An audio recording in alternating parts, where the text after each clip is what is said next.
It seems we just don't mesh well. You don't have to come in from tomorrow. I had reached my limit. I couldn't follow such a boss any longer. I responded on the spot. Understood. I will resign effective today. Thank you for the brief time I've been here. At that moment, it was decided that I would leave the job I loved.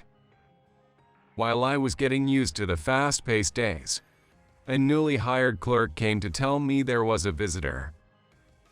Wonder what it is? I thought as I headed to the reception room, where I found Samantha waiting. John, please, won't you come back to our company? Upon seeing me, Samantha immediately prostrated herself on the floor. The once domineering Samantha who was harsh on employees was nowhere to be seen. My name is John Baker. I've been working at a boutique couture shop in a small town for 20 years. Though it's called a couture shop, there have been fewer customers looking for couture lately. So we also handle suits, shirts, and even school uniforms, which has allowed us to keep going till today. Far from being dissatisfied with this company, I am fond of it for its community ties and values. However, the dark clouds over the company began when the president, who had been managing it, fell ill. The boutique was established by the president in his younger years, but he had been unwell lately. Eventually, he could no longer appear at the shop front, and his successor was his granddaughter, Samantha Smith, who had no prior experience in this field. The transition was made, but regardless of her work performance, her way of dealing with people was just terrible. I was particularly targeted by the new president, Samantha. John, how's sales lately? I'd like you to secure some new contracts soon. She asked me, clearly in a bad mood. Yes, I've been making rounds, but it's hard to find individuals interested in ordering couture. It might sound like an excuse, but it's true that interest in couture has been waning over the years. The reality that our couture shop model is dwindling is also true. However, Samantha scolded me relentlessly. I don't want to hear excuses. It's not that contracts can't be secured, you just haven't done enough until you get them. It's not enough to just visit our regulars. I need you to find new clients. Saying this, Samantha let out an exaggerated sigh. Don't think you can stay here forever. Increase your time outside. Don't come back until you've secured a contract.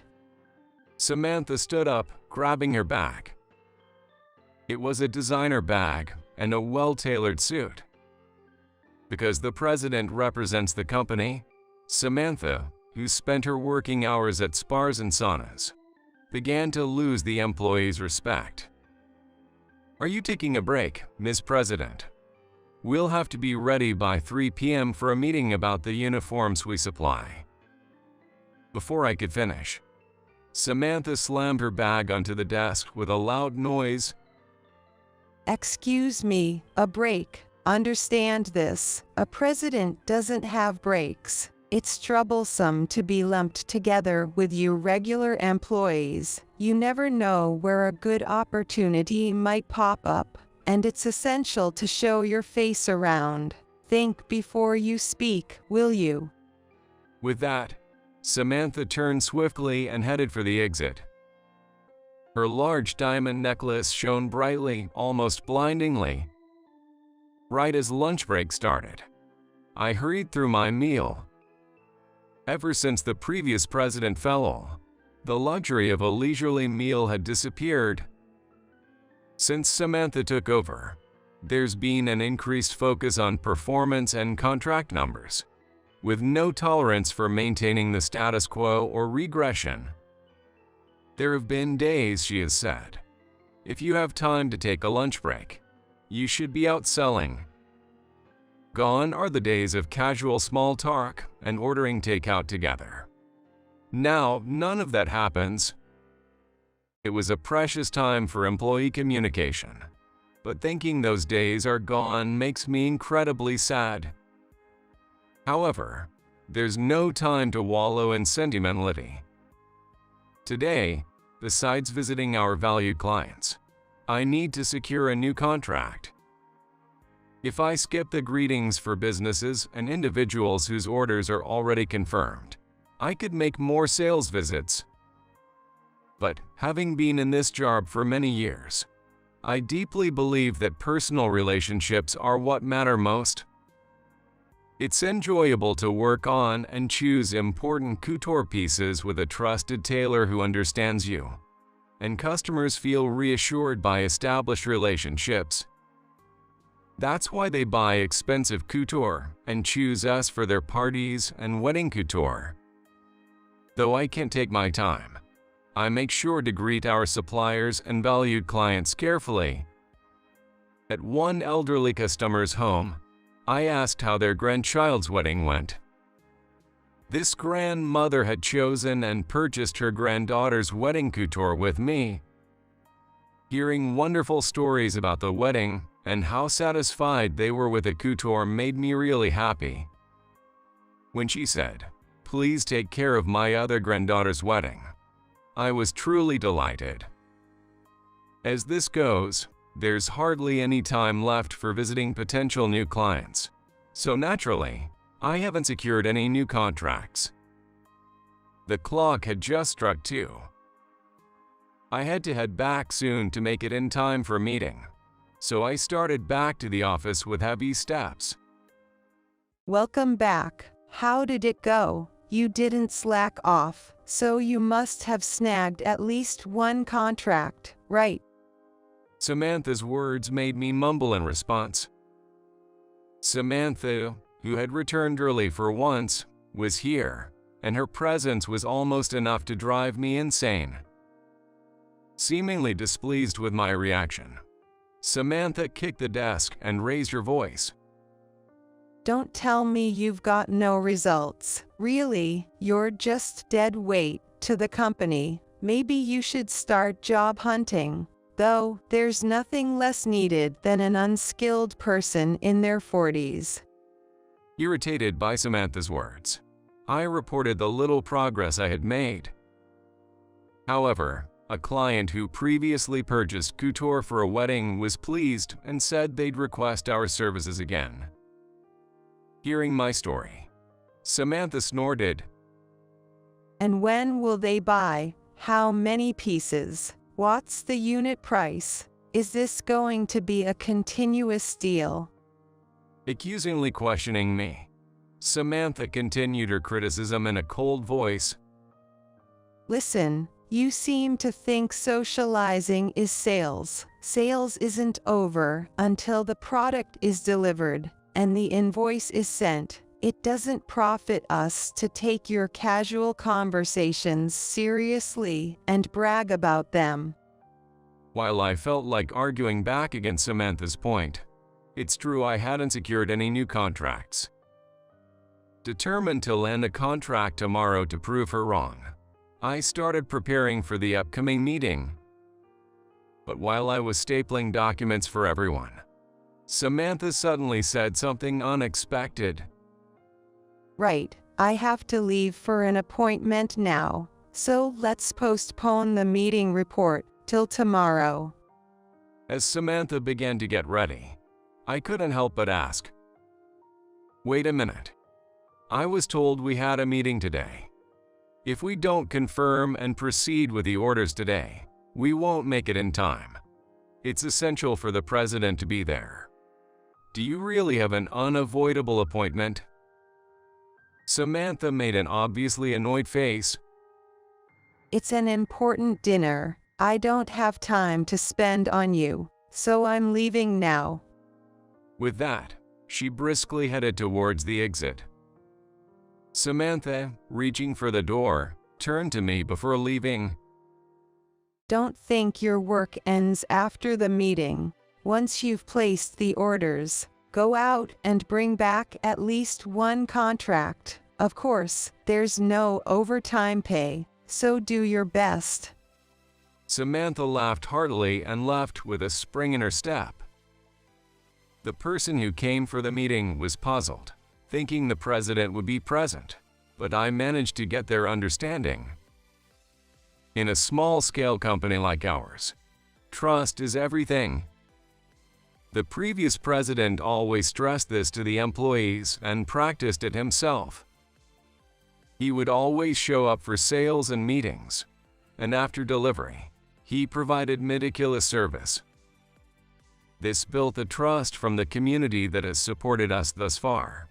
But lately, I've felt that trust in our company is waning. By sincerely handling the situation and securing orders as usual, I was able to gain understanding. After sending off our business partners, I immediately started preparing for more sales visits. I'm heading out for a bit, so you all can leave when it's convenient. Thanks for today. It was already completely dark, and work hours had long since ended. I greeted a few employees and headed out for sales. The next day, I arrived at work more spirited than ever.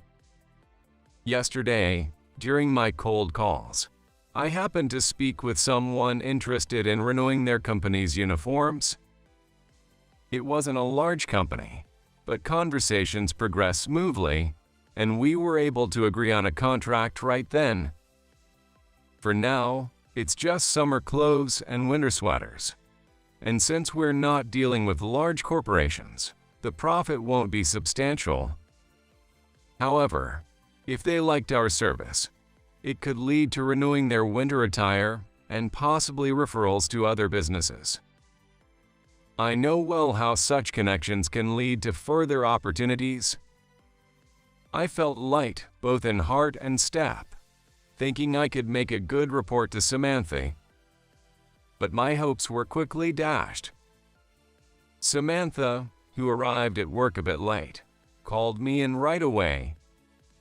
"John, don't we have a report from yesterday's meeting? And I'd like to hear about what happened afterward." "Yes, I'll report now." I walked over to Samantha with a spring in my step, but she was rubbing her temples, looking wary. "Are you okay? Are you feeling unwell, Ms. President?" "Just get on with it," was all she said. There was a smell of alcohol. Apparently, she had been drinking until early morning and wasn't feeling well. Coming to work smelling of alcohol and looking so lethargic. What kind of president is that? Despite my astonishment at Samantha, I succinctly shared the events of yesterday. We proceeded with the order as usual for this year. There was some negotiation on price, but they understood that it wouldn't change moving forward.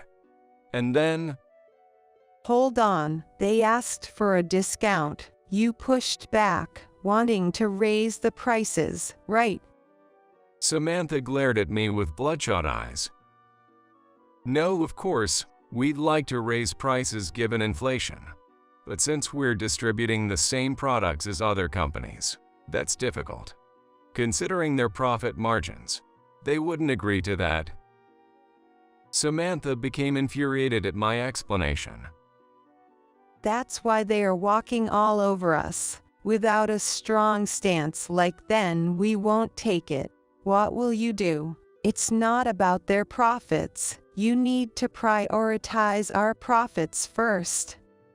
Even though she's the president, I couldn't agree with Samantha's point of view. Sure, tough negotiations and pushing back are sometimes necessary. But business can't last if it's all about one party taking all the profit. Especially in dealings between companies, that's even more the case. Arguing would only add fuel to the fire. I continued my report from yesterday. We'll consider the pricing moving forward. Also, we secured a new contract. My report seemed to spark a slight interest in Samantha. Not bad. How much profit will it bring?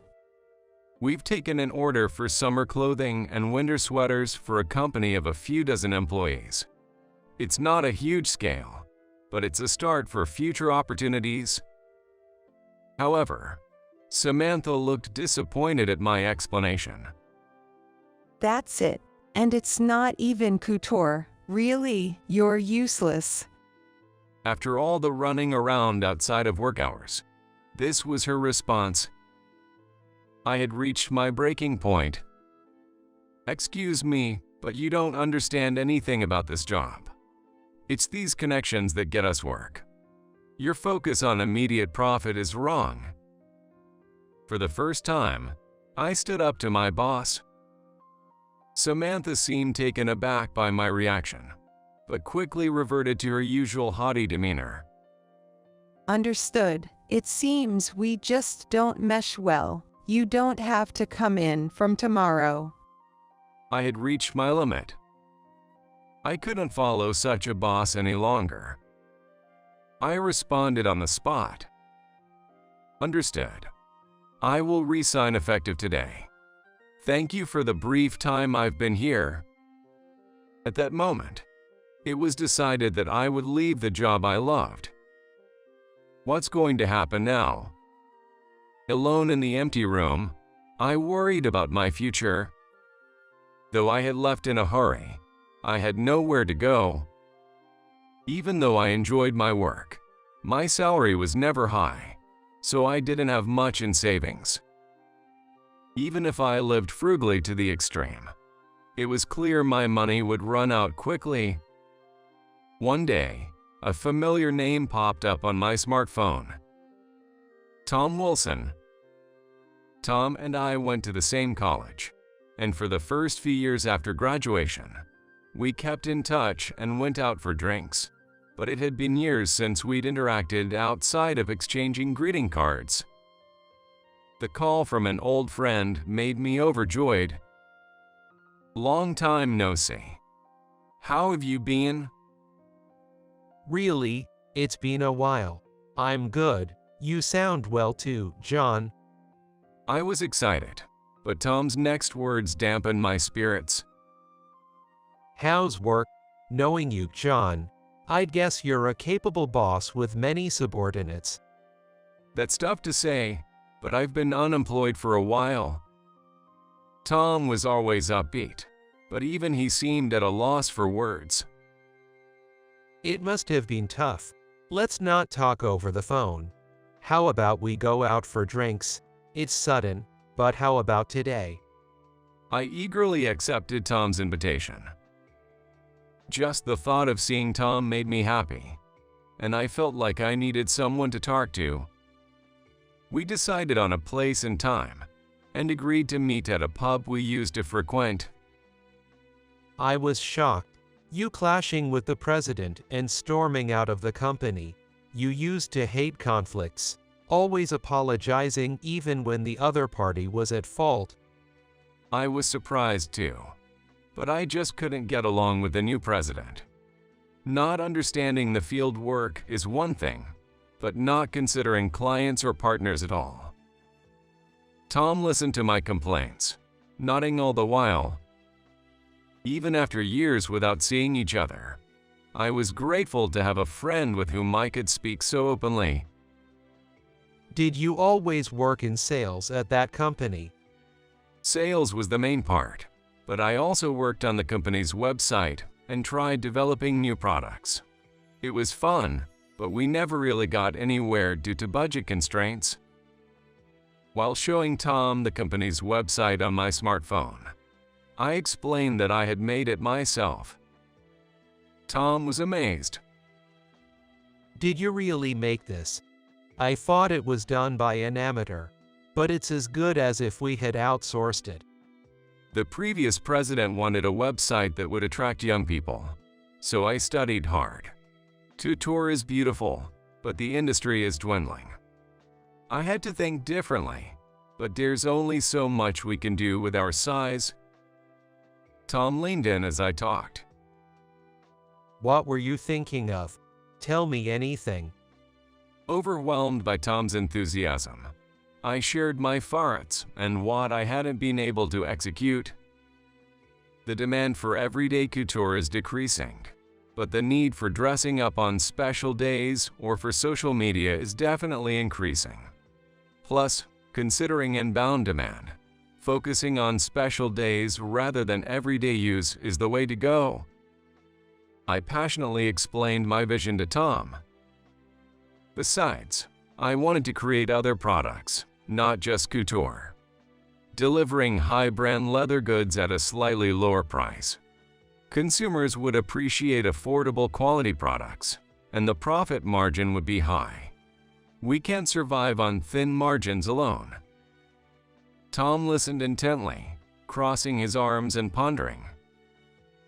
Was it because of the initial investment? Or did you not proceed because you had no funds? That, and the current president harshly criticized the idea. She said a couture shop shouldn't bother with extras. I understood the president's point of view. I too wanted to preserve the old couture shop that the predecessor cherished without changing it. But it's impossible to resist the tide of time in a declining industry. I had hoped to bring new ideas to the company, but they were not welcomed. Tom finished his beer in one gulp, then turned to me. John, how about working for my company? I'll pay you a fixed salary equal to what you were making, plus commission on sales. Not a bad deal, right? Tom's eyes were serious. I knew Tom had started his own brand and was managing it as a sole proprietor, but I hadn't expected he could afford to hire someone like me. When I tried to confirm what he had said, Tom laughed and said, You underestimate me, true. My main business is online, and I don't have a physical store, but that's enough nowadays. It's about time I expanded. I can't keep up with just outsourcing. Then Tom whispered to me the turnover of his store and how much he earned in a month so that others couldn't hear. Hearing the amount, my eyes widened in shock. He was making in a month what I earned in a year. So, I'm looking forward to it. I'll be counting on you from next week. We agreed to formalize the contract later, but it was decided that I would be hired at Tom's company. At Tom's company, I immediately made an impact. Revamping the previously hard-to-navigate and inconvenient product search website, the page views skyrocketed by more than tenfold. Additionally, I introduced suits and leather accessories to Tom's company, which had mainly been selling t-shirts. The usability and quality were well received, and word of mouth led to sales that soon overshadowed the t-shirts. Hey, the orders won't stop, and production can't keep up. Can you do something about it? Offering good products at low prices, plus the brand reliability Tom has built up over time. I'm really happy to be able to do what I couldn't before due to budget constraints. Even as we spoke, purchase notifications kept popping up on the tablet. Production was nearly at its limit, and Tom seemed happy but scratching his head. Your old company let go of a real talent. It was just good timing and the right environment. Anyone could have done what I did. Suddenly, my smartphone rang. Looking at the display, Samantha's name appeared. Wondering what she wanted, I nervously answered the phone. Hello. John, something terrible has happened. Can you come back? Actually, I need you to come back right now. Is that okay? Samantha sounded more flustered than ever, so I decided to listen. What's wrong? Our couture customers say they'll go elsewhere if you're not here. Other partners are also asking for you. and the company website is having continuous issues without updates. Can you come back soon and help? Even though I was no longer with the company, I responded politely. I see. I don't think it's appropriate for me to deal directly with clients, so I'll pass. But I can fix the website and system issues on my next day off. I didn't hand that part over, so that's my bad. I thought I was being reasonable, but Samantha seemed unsatisfied. What are you talking about? Just come back. After all the company has done for you, what are you doing wandering around? I was terminated from your company. Are you offering to rehire me? I could hear a sigh of frustration from the other end. Don't act so smug. You must be struggling to make ends meet, right? I can pay you the same salary as before, so don't worry about that. Tom burst out laughing, hearing Samantha's words. He gestured as if to say, "Tell her off." Do you know my salary now? I probably make in a month what you earn in a year. My salary would likely surpass the annual revenue of my former company in just a few months. Though I had fond memories of my old workplace, I was fulfilled in my current job and certainly didn't want to return to work under such a boss. After bidding Samantha goodbye, I hung up. Tom's company grew busier with just me joining, leading to partnerships with outsourced companies and recruiting new talents, rapidly expanding its scale. Seeing products I developed being appreciated and posted on the social media, I felt truly glad to have joined this company. As I navigated through my bustling days, a newly hired clerk came to inform me of a visitor. Curious, I headed to the reception room, where I found Samantha. John, I'm begging you, please come back to our company. Upon seeing me, Samantha pleaded so desperately it was almost pitiable. The once domineering Samantha, who used to lash out at employees, was nowhere to be seen. What happened? Let's hear it first. I managed to get Samantha to sit on the sofa. She looked so worn out, it was hard to remember her once lively face.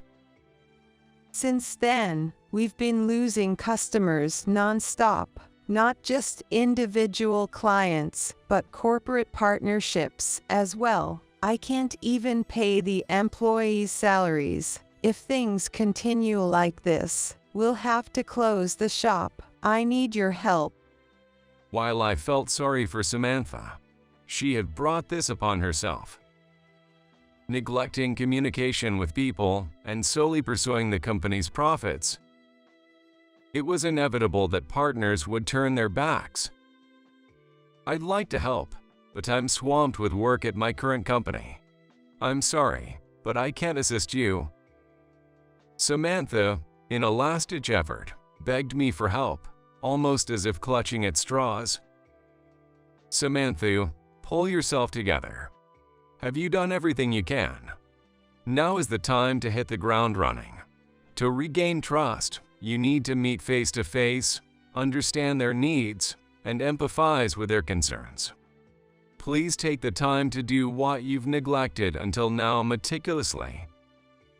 Doing just that will surely make a difference. We can talk after that. Samantha wiped her tears and nodded firmly. I was wrong. I'll start doing it from now on. With that, Samantha stood up.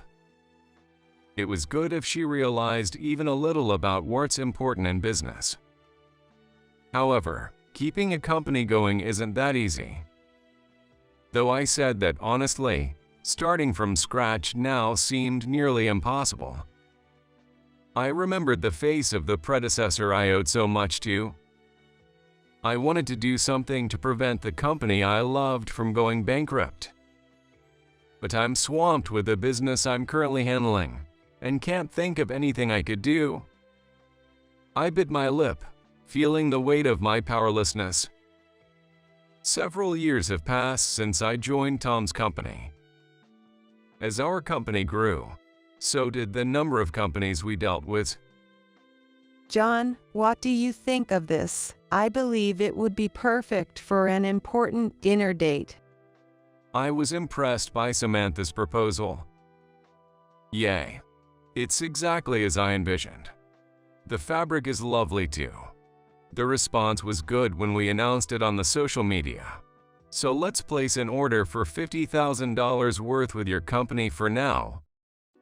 Thank you so much. Since then, the performance of Tom's company has skyrocketed, and we've had to establish new departments and hire more staff. I contributed to producing hit products, especially in the suit department. We developed new suits incorporating couture designs and fabrics as accents, which were well received not just by American but also by foreigners, rapidly expanding our market. The challenge was securing a steady supply of quality fabric and connecting with companies strong in couture, which led me to contact Samantha. Samantha not only sourced the fabric but also provided consumer-oriented suggestions, resulting in a better product than initially planned. I really appreciate having you, Samantha.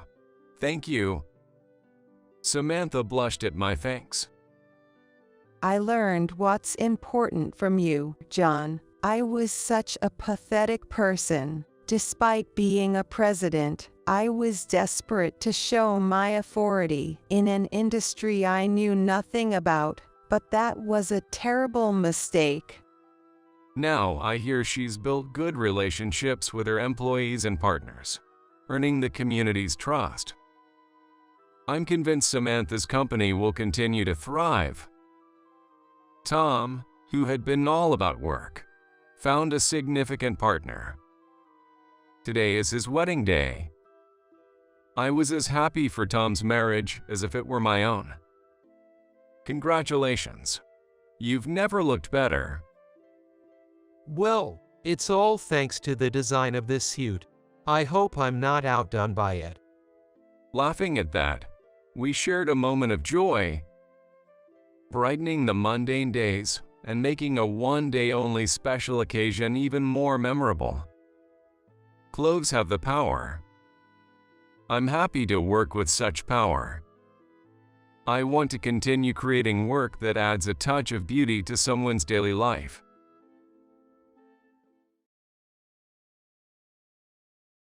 Who hired this high school graduate? He's a disgrace to the company. The voice of the newly appointed CEO, Samantha, echoed through the office. I felt increasingly uncomfortable in the buzzing workplace. Samantha didn't miss the instant reaction and smiled winningly. Get him fired immediately. If you leave people like garbage forever, it will affect other people. Sure, I'll fire him right away.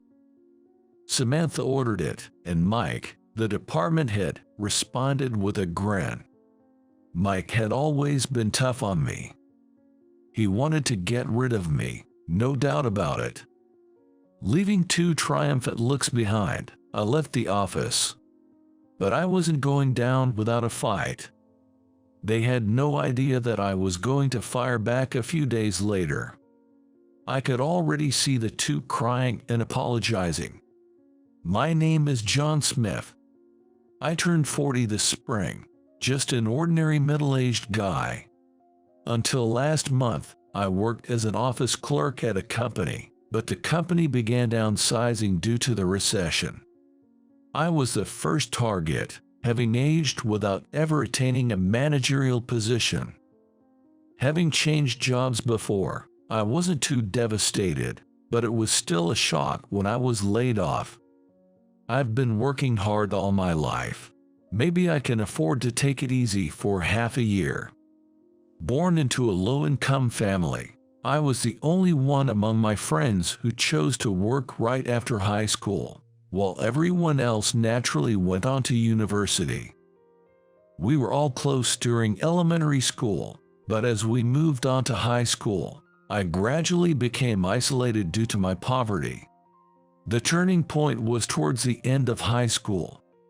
I guess I was a distraction to them, not going to university at a time when everyone else was stressed and irritable about their studies. Before I knew it, I hardly had anyone I could call a friend. In such a situation, there was only one man who could talk to me as an equal. That was Kevin. His family owned a business, and he had lived a wealthy life from his birth. Our circumstances were complete opposites, yet he was a man with surprisingly little confidence in himself. Crushed by his parents' expectations, Kevin often complained that talking to me, who didn't treat him any differently, was when he felt most at ease. I'm destined to take over my dad's company, so I can choose what I really want to do. I have to study I don't like, even at home. I can stand it. But you're doing your best, which is amazing. I will work hard too, and become just as wealthy as you. If I manage to take over the company, let's work together. Having you around would make me more motivated. I hadn't been in touch with him whom I had made such a promise to since high school graduation. He must be busy with his daily life. I wonder what Kevin thinks if he sees that I am unemployed.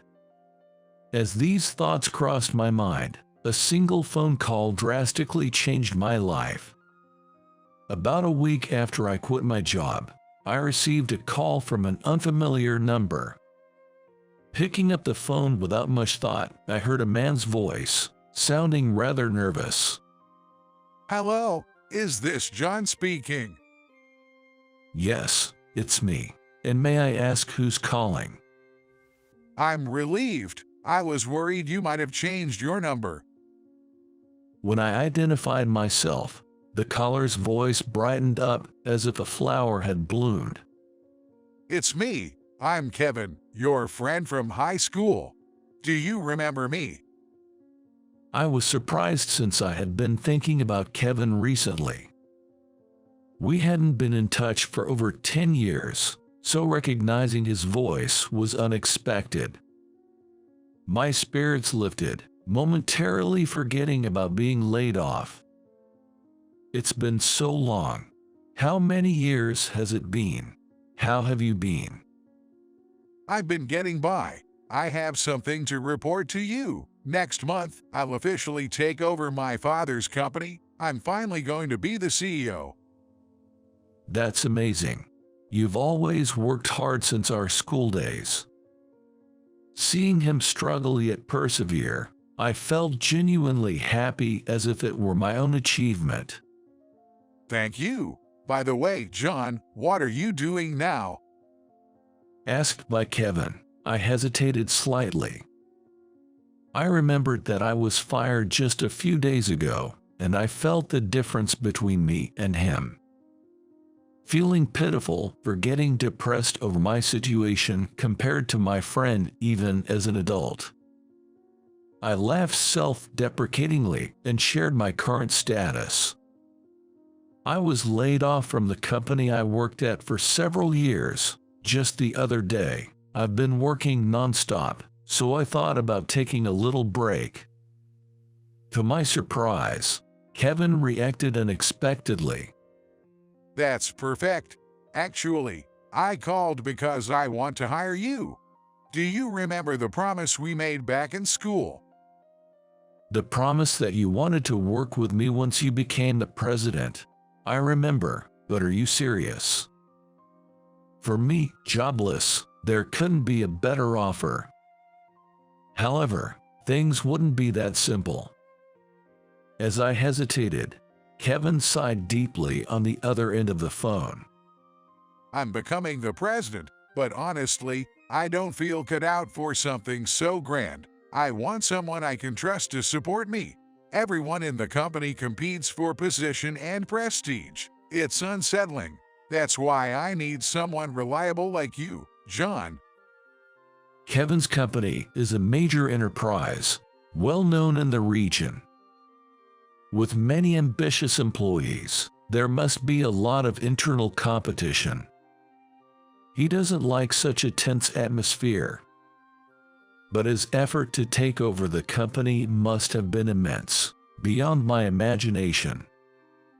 I'm honored that you still rely on me. Please let me work with you. Thank you. Let's make this company better together. I have a job that I can confidently entrust to you. And so, I ended up joining Kevin's company. The scale of this new workplace was incomparable to the previous company I had worked for, and I felt my spine straighten on my first day. Kevin wanted me to work as his right-hand man. However, I requested to start from the bottom for a few years, so I was assigned to a certain department. My assignment was in the sales department, and my boss, Mike, who is the department head, was a strong-willed man. You are lucky to be hired at your age. Middle-aged men like you are not needed in this company. What was the new president thinking? Mike, just 5 years older than me, spat these words at our first meeting. Ambitious Mike seemed unhappy about Kevin becoming the president. Are you a high school graduate? You're incompetent. So don't go against what I say. Just obey orders silently. Got it? No wonder Kevin felt uneasy with such employees around. I felt dizzy from Mike's personal attacks, but I couldn't show weakness, being expected to perform. However, since I was expected by Kevin, I couldn't express my weakness. I forced a smile and made up my mind. Yes, I look forward to your guidance and support. My days began to feel like I was nothing more than a servant to Mike. I was visiting several companies daily to secure contracts, with no time even for lunch. If my progress was even slightly poor, Mike would yell at me so loudly that I would shrink. He exerted pressure on other employees too, but it felt somewhat different with me. John, you're so dumb you should work through meal times. It's disrespectful to others. Even with that, you won't measure up to me. Realize you're just stealing your salary. Mike's demands escalated day by day. He would often assign me additional work just before the end of the workday. On such days, I missed the last train home. It was tough on my not-so-young body. Are elites like that? They're malicious. I was staring at my computer in the dark office, and Kevin came to me with a cup of coffee. Working overtime again today. Remember, your health is your capital. Don't overdo it. You're one to talk, always working late yourself. I can't relax unless I'm pushing myself. Plus, my wife is so strong-willed, I feel small at home. Even the president of a big company feels powerless at home. Amid these hectic days, this time might have been the most calming for me. Seeing my friends striving so hard up close gave me strength too. Despite Mike's relentless demeaning instructions, I persevered through sheer tenacity. Then, a month later, something happened that shook me. Kevin collapsed due to poor health. Clearly a result of his excessive work. Given his personality, the stress of carrying such a big company must have been too much for Kevin. He decided to take a 6-month leave from the company to focus on his treatment. I'm sorry, I'm the president, but I'm so unreliable. You're an idiot. You just overworked yourself. You better get well and return because I'll watch the company for you. John, you're dependable. That's quite the line for someone only months into the job. Thank you so much. Until he returns, I have to cling to this company alone. Since I had been working since I graduated from high school, I was physically strong. By the time Kevin returns, I want to achieve something I can be proud of, so I put even more effort into my sales rounds. Gradually, I started getting contracts and building good relationships with other companies, slowly beginning to see results. Mike, the department head, didn't seem too pleased when I secured contracts. Anybody could do that job. Don't get it twisted. Without our company's name, a high school grad like you wouldn't get the time of day. Remember that. After that, Mike began cutting into my sales time, piling on clerical work relentlessly. I had to work more overtime to balance office work and sales. Gradually, I had more days where I couldn't even catch the last train home. And I heard Kevin's hospital stay might extend. Consequently, Kevin's wife took over as the interim president. I am Samantha, stepping in until Kevin's return. I look forward to everyone's hard work. I had an impression of her being strong-willed from Kevin's stories, but hearing her speak and seeing her commanding presence straightened my spine. However, I thought that I had no contact with Samantha, who became the president, but that was my mistake. For some reason, Samantha frequently visited the sales department. Sales are the backbone of the company. It's only right that I care about it. Saying this, she often summoned Mike for meetings in the conference room, casting stern looks at other employees. She seemed to favor Mike, appearing a bit softer in his presence. They were close in age, and I felt their relationship was close. However, I had no time to worry about such things. After meeting with Mike, Samantha would invariably come to me. So, you're the John that my husband mentioned. What can you do? I have developed sales skills and have already secured some contracts and established key clients. I have a negotiation scheduled for this afternoon as well. You're doing the same gritty work as a new hire at your age. Aren't you ashamed? Suddenly confronted with such words, I was at a loss for words. With the company, as long as you're getting contracts, that's what matters. If I think you're even slightly useless, I'll fire you on the spot.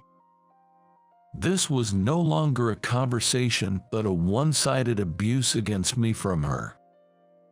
I was stunned that Kevin's wife was such a different character to Kevin. Kevin said he'd rather be at work than home. No wonder, with a wife like that.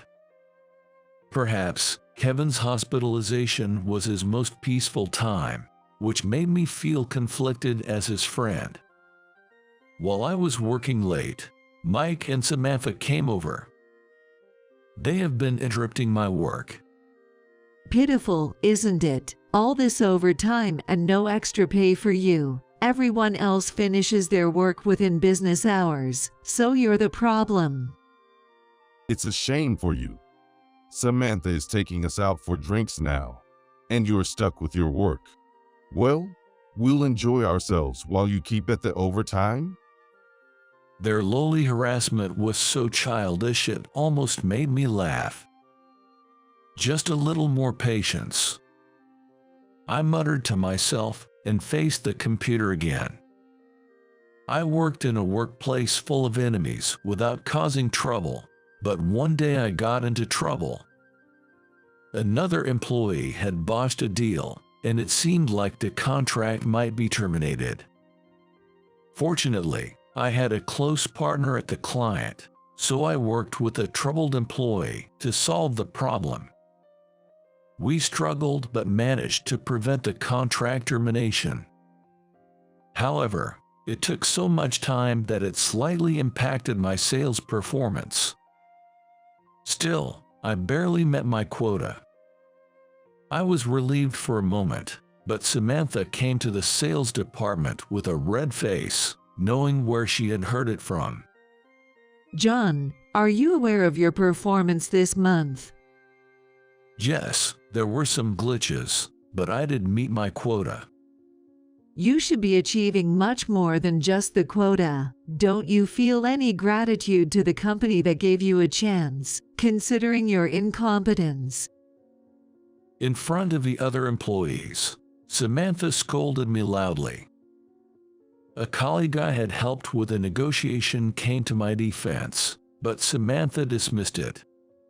You think that if you make allies like that, someone will help you. I know what you're trying to do. That's how you approached my husband. I know you were his friend from school, but you are a scumbag. That's not true.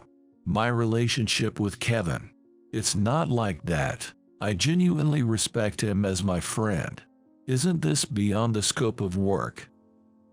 When I finally stood up for myself, Samantha was taken aback. She must have thought I would always be docile, but I can't stay quiet when my friendship is under attack. After a moment of silence, as Samantha and I were locked in a stare, Mike came over with a smug grin. What's all this din? The newbie seems to be causing quite a stir. Then, Samantha clung to Mike as if she had found an ally. John just barely met his quota, and now he's acting all high and mighty. Seems like he has no sense of gratitude towards the company. Mike's arrival seemed to energize Samantha, and I began to feel irritated. I hadn't done anything wrong, and this conversation was a waste of time. Thinking it was time to end this, I was about to back down when Mike said, Well, it can't be helped. After all, this guy is a high school graduate. You can't live without being shameless, right? What? He's a high school graduate. Samantha's face broke into a triumphant smile. Who hired this high school graduate? He's a disgrace to the company.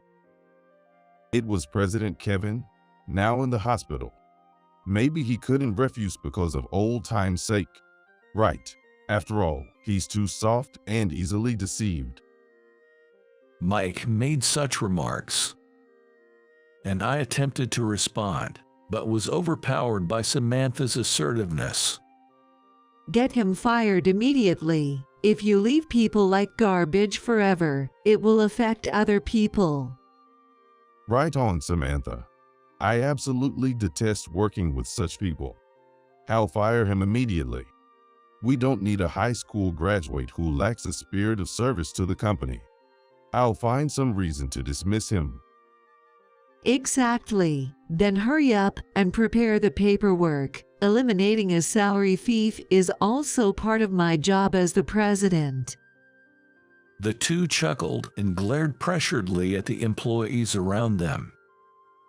I watched this with a sense of detachment. That's enough. Speaking up is pointless. I didn't want to hear Mike and Samantha's laughter anymore. Silently, I turned on my heel and walked away. While apologizing to a colleague trying to stop me, I gathered my belongings and left the office. After exiting the large building, I looked up at the floor where the office was located. Mike and Samantha were probably feeling very satisfied by now. They must be relieved, thinking they can finally build their empire without the nuisance of my presence. I felt disheartened. I let out one sigh and called Kevin in the hospital. I'm sorry, Kevin. I was forced out sooner than expected. No, I should be the one apologizing. I'm sorry for putting you through this, but there's no one I trust more than you. The role Kevin entrusted to me. It was an internal investigation. Normally, it would make sense to hire someone external for the audit, but due to someone inside engaging in espionage, such investigations were getting exposed. Even before Kevin took over as the president, there were signs of misconduct and shadows within the company, which the previous president was also concerned about. I want to clean up this company. It's important to me, and it was inherited from my father. Plus, for the sake of those earnestly working hard, I want the wrongdoers to reflect on their actions.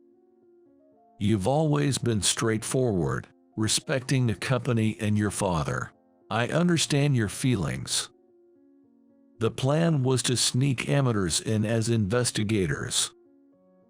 The investigation could involve recording suspicious behavior, capturing evidence, something anyone could do.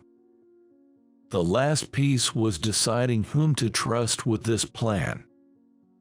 I tried my best to live up to your trust. I found evidence. I also recorded being yelled at earlier.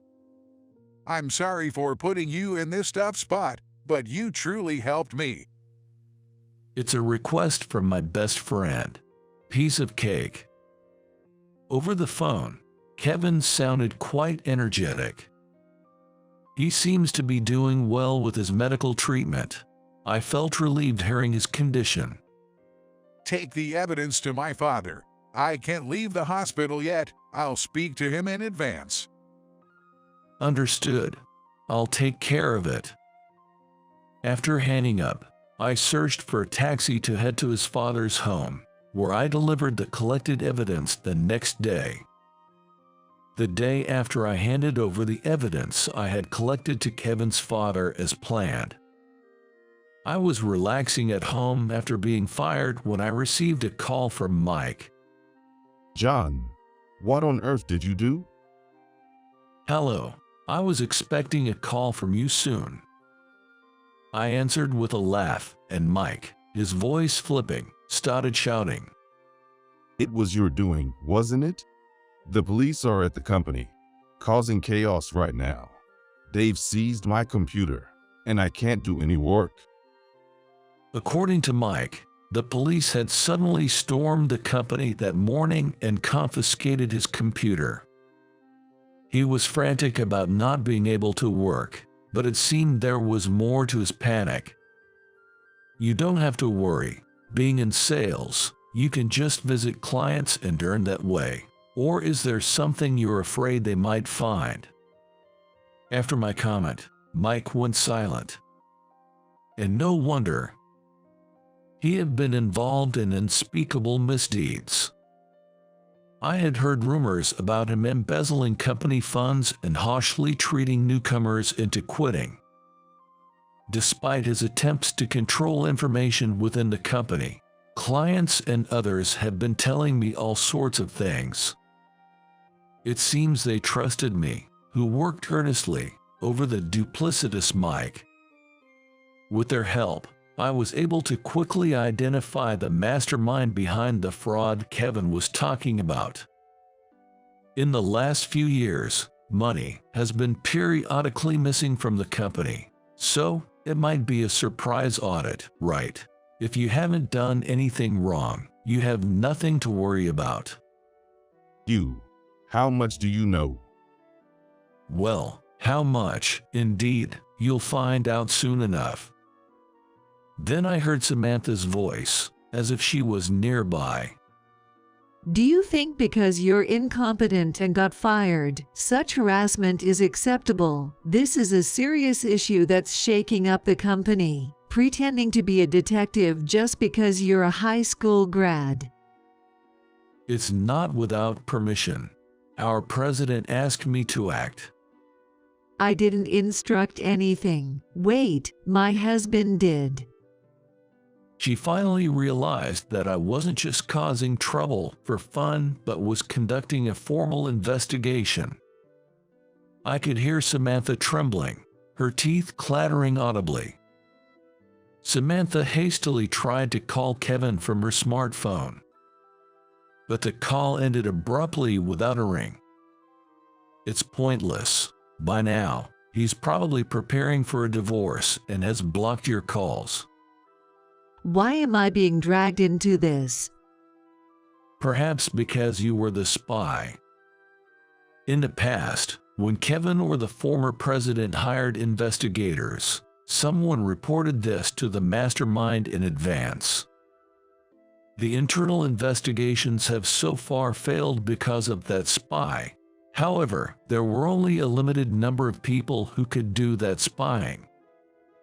This spy could only be from Kevin's family, given the access required. Several attempts at internal investigations seem to have been undermined by someone leaking information beforehand, warning them to be cautious. It's odd, isn't it? Only insiders would know such information. And what does this have to do with me? If you're trying to intimidate me, I'll sue you. Even as she said this, her voice was trembling with disturbance.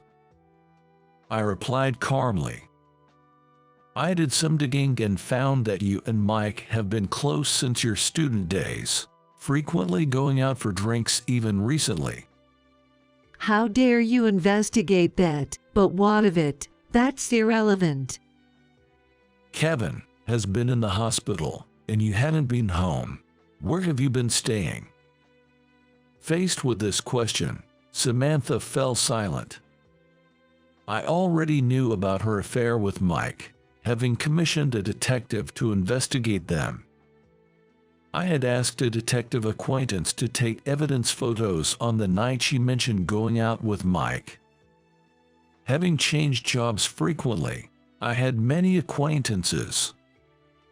This is a weapon that I, a high school graduate, have acquired in order to survive. Now, this weapon was poised to strike at those who had lorded over others unjustly. Don't insult the company and the values my friend has cherished. All the evidence has been passed to the former president, along with recordings of you exerting undue pressure on me and other employees. Wait, the embezzlement was all Mike's doing, and he also forced me to have an affair. I'm not at fault. Trying to escape the blame, are you? This whole mess started because of you. I had to pull the phone away from my ear due to their loud voices. How much money do you think I've given you? You spend it all on unsuitable clothes and bags. You're the bigger villain here.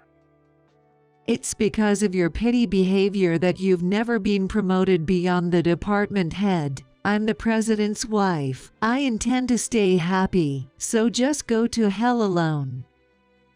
They had forgotten I was on the call and started bickering among themselves. Continuing the conversation seemed pointless. After hanging up, I began getting ready to leave. I went to the hospital to see Kevin. The investigation into Mike's computer revealed embezzlement. As a crime was committed for many years, the damage was reportedly over $50,000. He had squandered all of it on gambling, alcohol, and expenses for his affair with Samantha.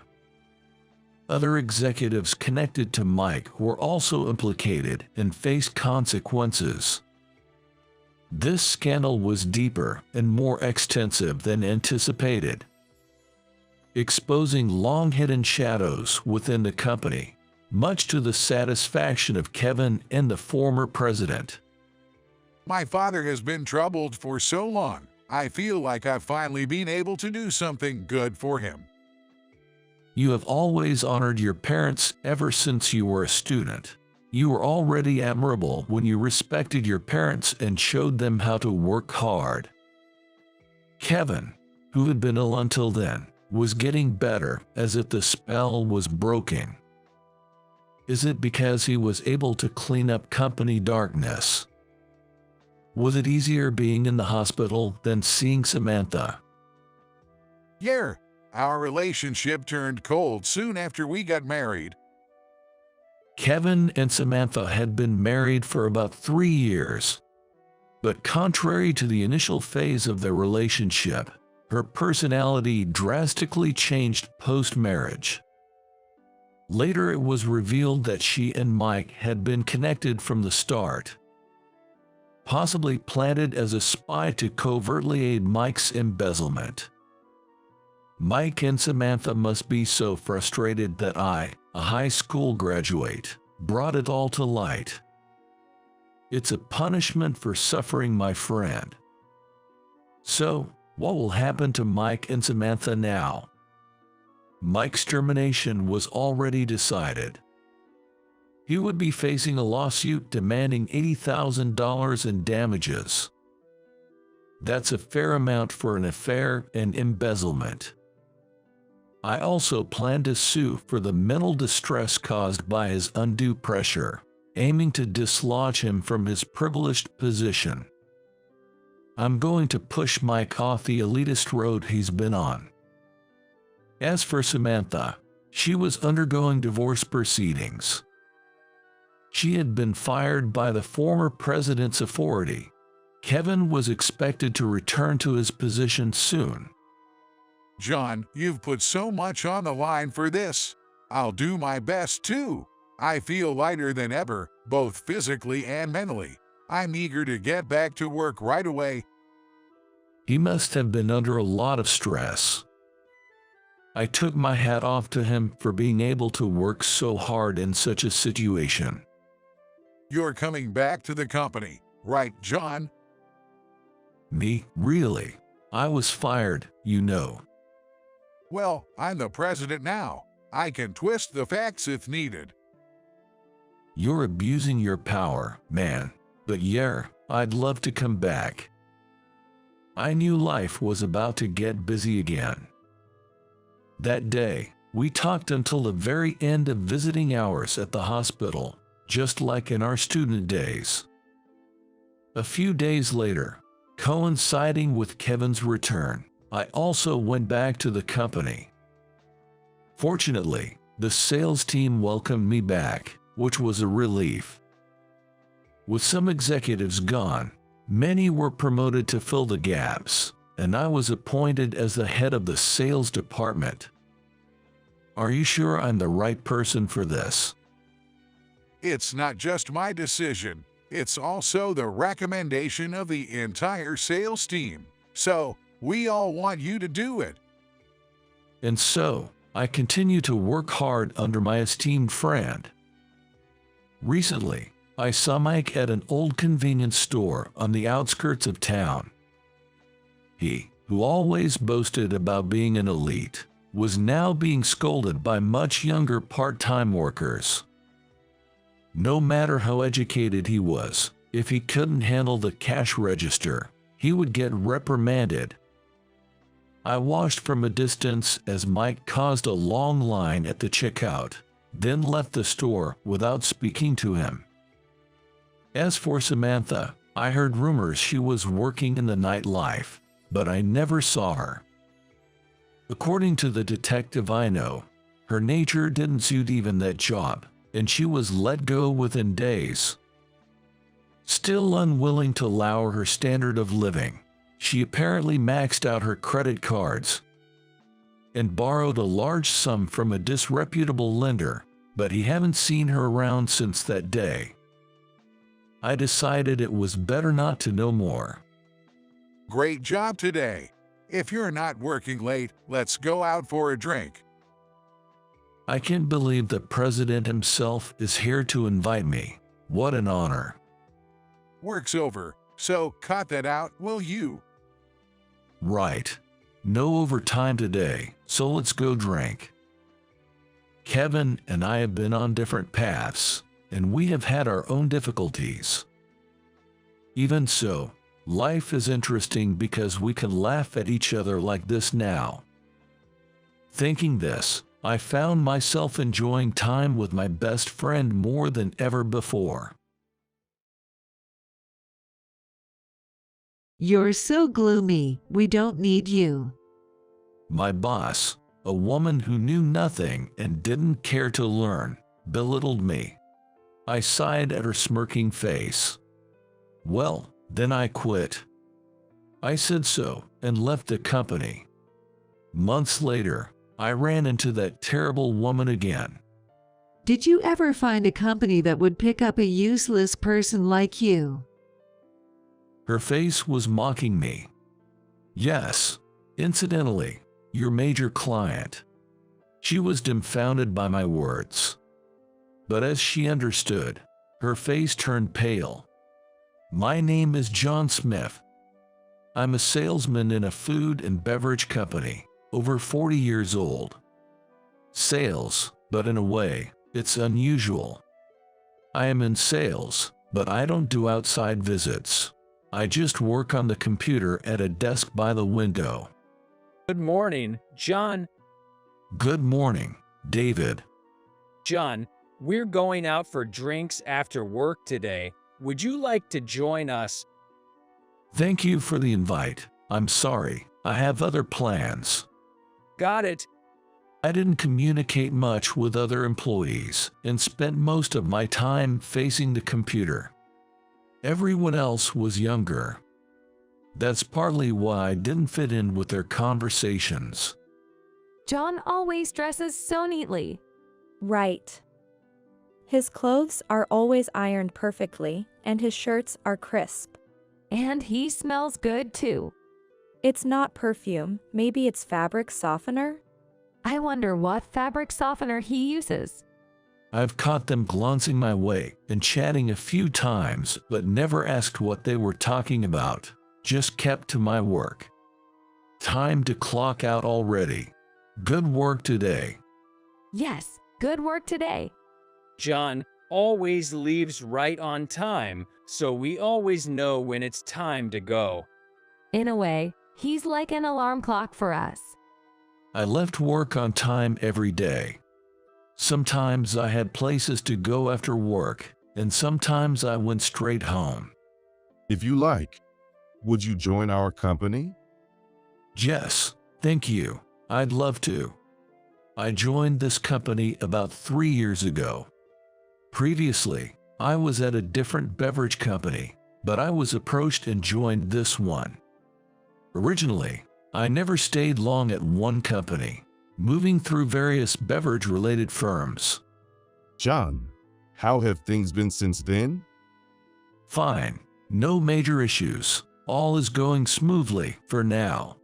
That's good to hear. We have high hopes for your work. Thank you. It was a company executive who had approached me. He had heard about me and reached out. It seems this company often reaches out externally as well.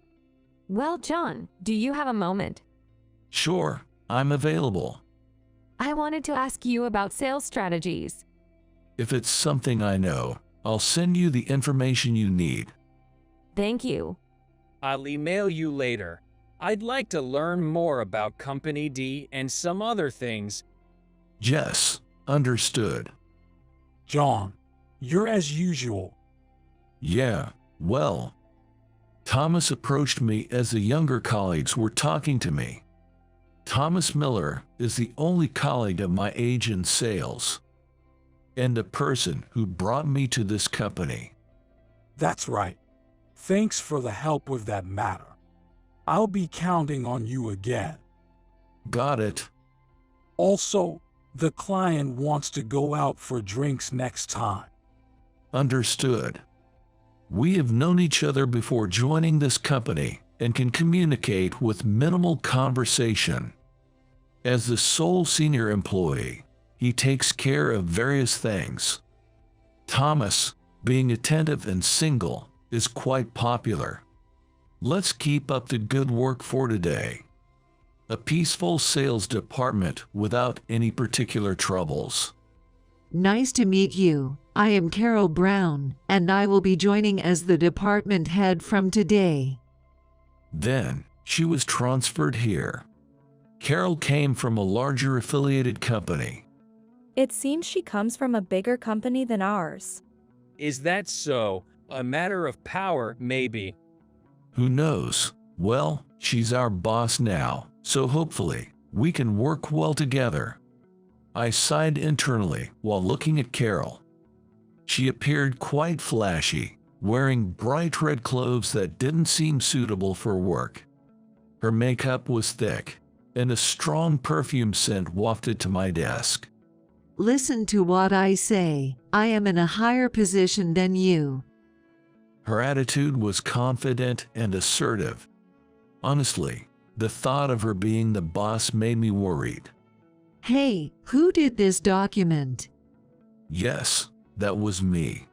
Redo this document, and the client you're handling will now be my responsibility. Well, am I changing this now? And what's the issue with this document? Figure it out yourself. Look here, it's easier to read this way. But at our company, we usually... Just do as I say.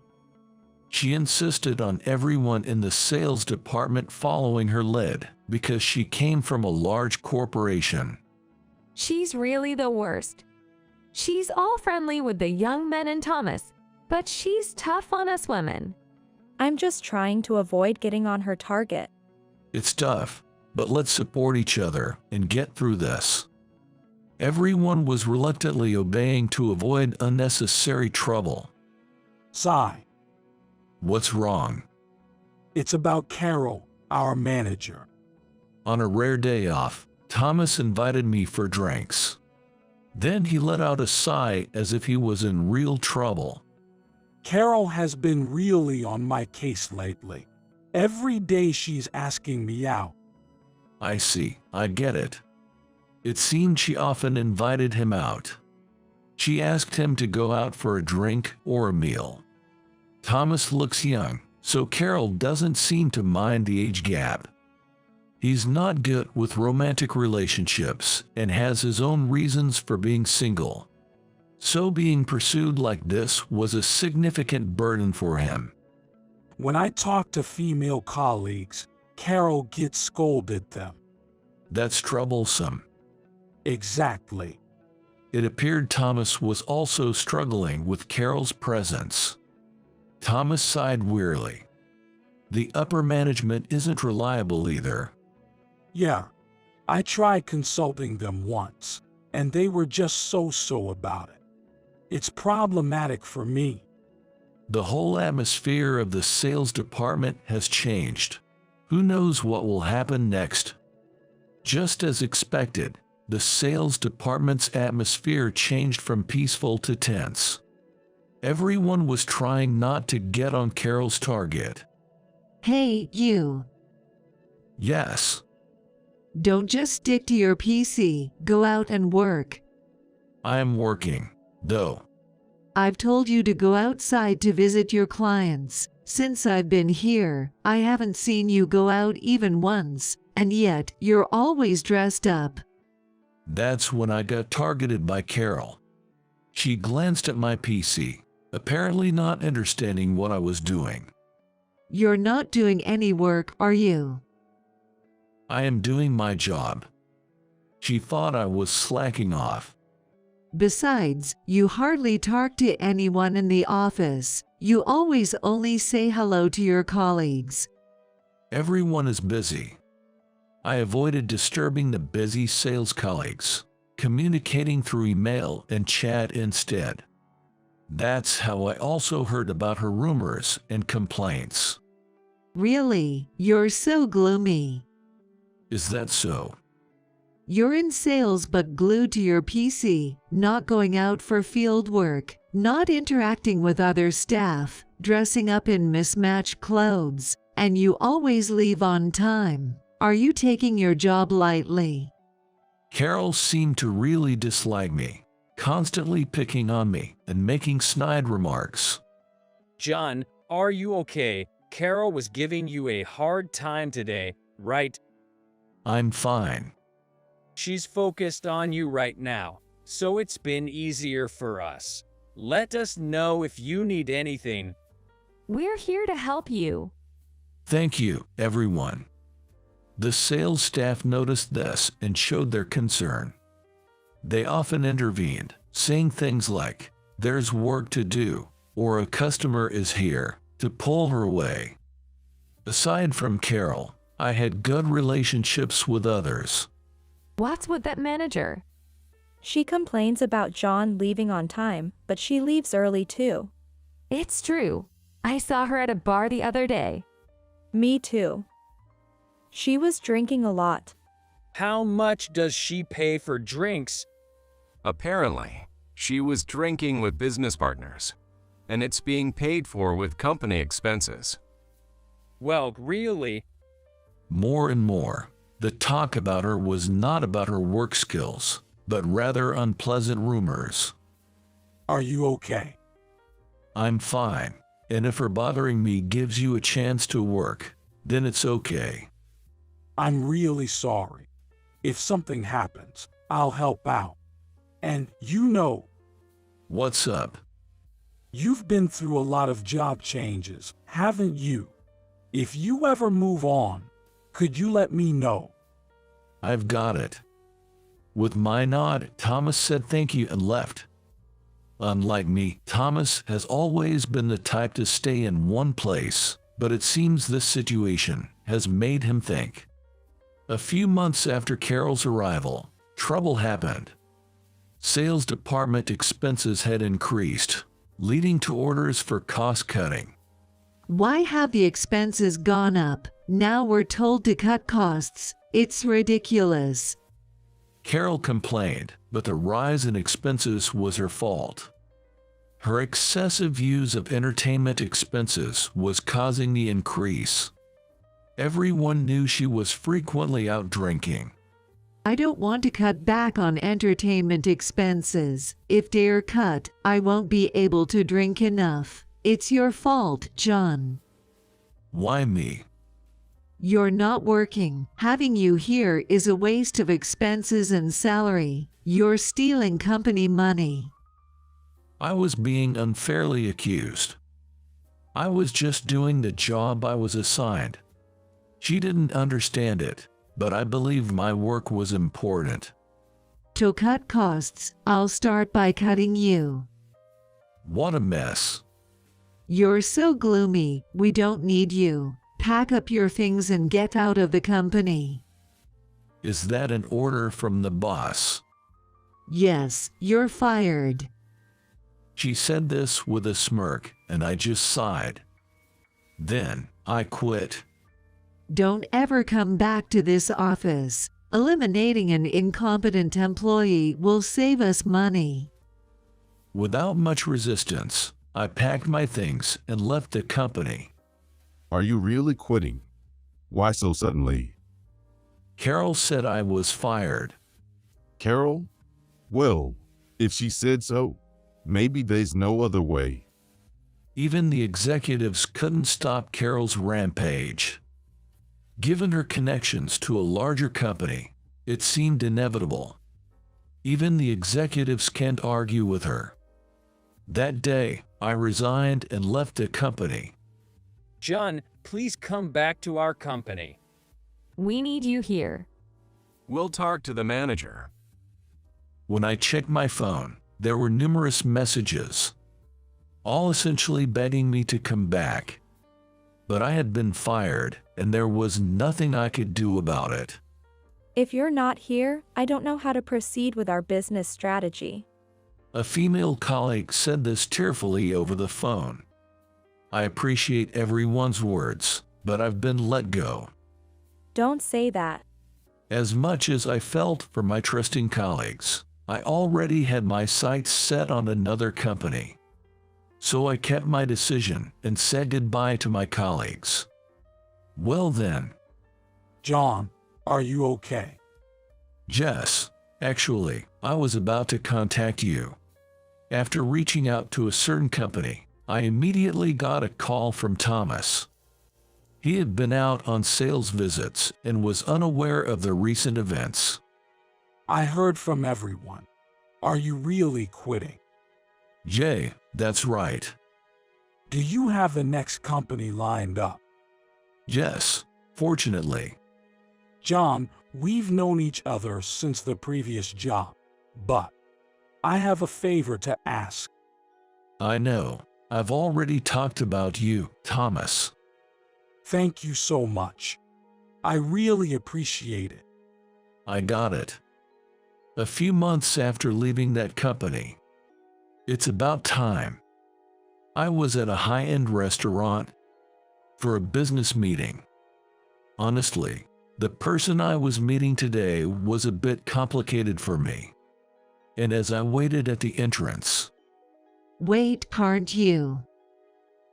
long time no see, Carol Brown appeared. Seeing me, Carol smirked. Oh look, it's the gloomy window seat guy. She spoke in a condescending tone, still smirking. What are you doing here? Surely not eating, right? You couldn't possibly afford a meal here, could you? She mocked further. Did you ever find a company that would pick up a useless person like you? She continued to belittle me, obviously unaware of my situation. Well, actually, It can't be anything important, right? I tried to explain, but Carol wouldn't listen. Continuing with her mocking laughter, she ranted on. What would a useless non-worker like you want at such a high-end restaurant? Are you part of the cleaning staff? It's just like you, trying to look cool. It doesn't suit you at all. I'm not part of the cleaning staff. I'm here for work today. Work, huh? That's a word for people who actually work hard, like me. Not for incompetents like you. Today, I came here as a sales manager for a business meeting. Not like you, who just sits at a computer. She was really talking a lot. Hey, sorry I'm late. As I grew tired of her endless chatter, I was approached. I've been waiting for you, Director Robert. It was Robert, the director from the major restaurant chain Bloom Dining. As I shook hands with Robert, Carol suddenly bowed her head. Director Robert, thank you very much for your precious time today. Seeing that it was Director Robert, Carol quickly started to butter him up, showing just how important the business meeting was to her company. Hi, Carol. Looking forward to working together. But really, if both of you had arrived earlier, you could have waited inside. Robert said to me with a friendly smile. What? John is involved in this business? Carol looked bewildered. No way. Such a gloomy guy. She muttered under her breath, clearly flustered. Shall we go inside then? Yes. Yes, let's. Prompted by Robert, we proceeded into the restaurant. We were then guided to a private room. What's going on here? You don't have to rush. You'll understand soon. I whispered back to Carol, making sure Robert didn't hear. Once inside the private room and the attendant had left, I prepared my business card. It was time to clarify the earlier question. Here is my business card. What, really? Carol's eyes widened as she looked at the card. It says John Murphy, head of Bloom Food Research Department.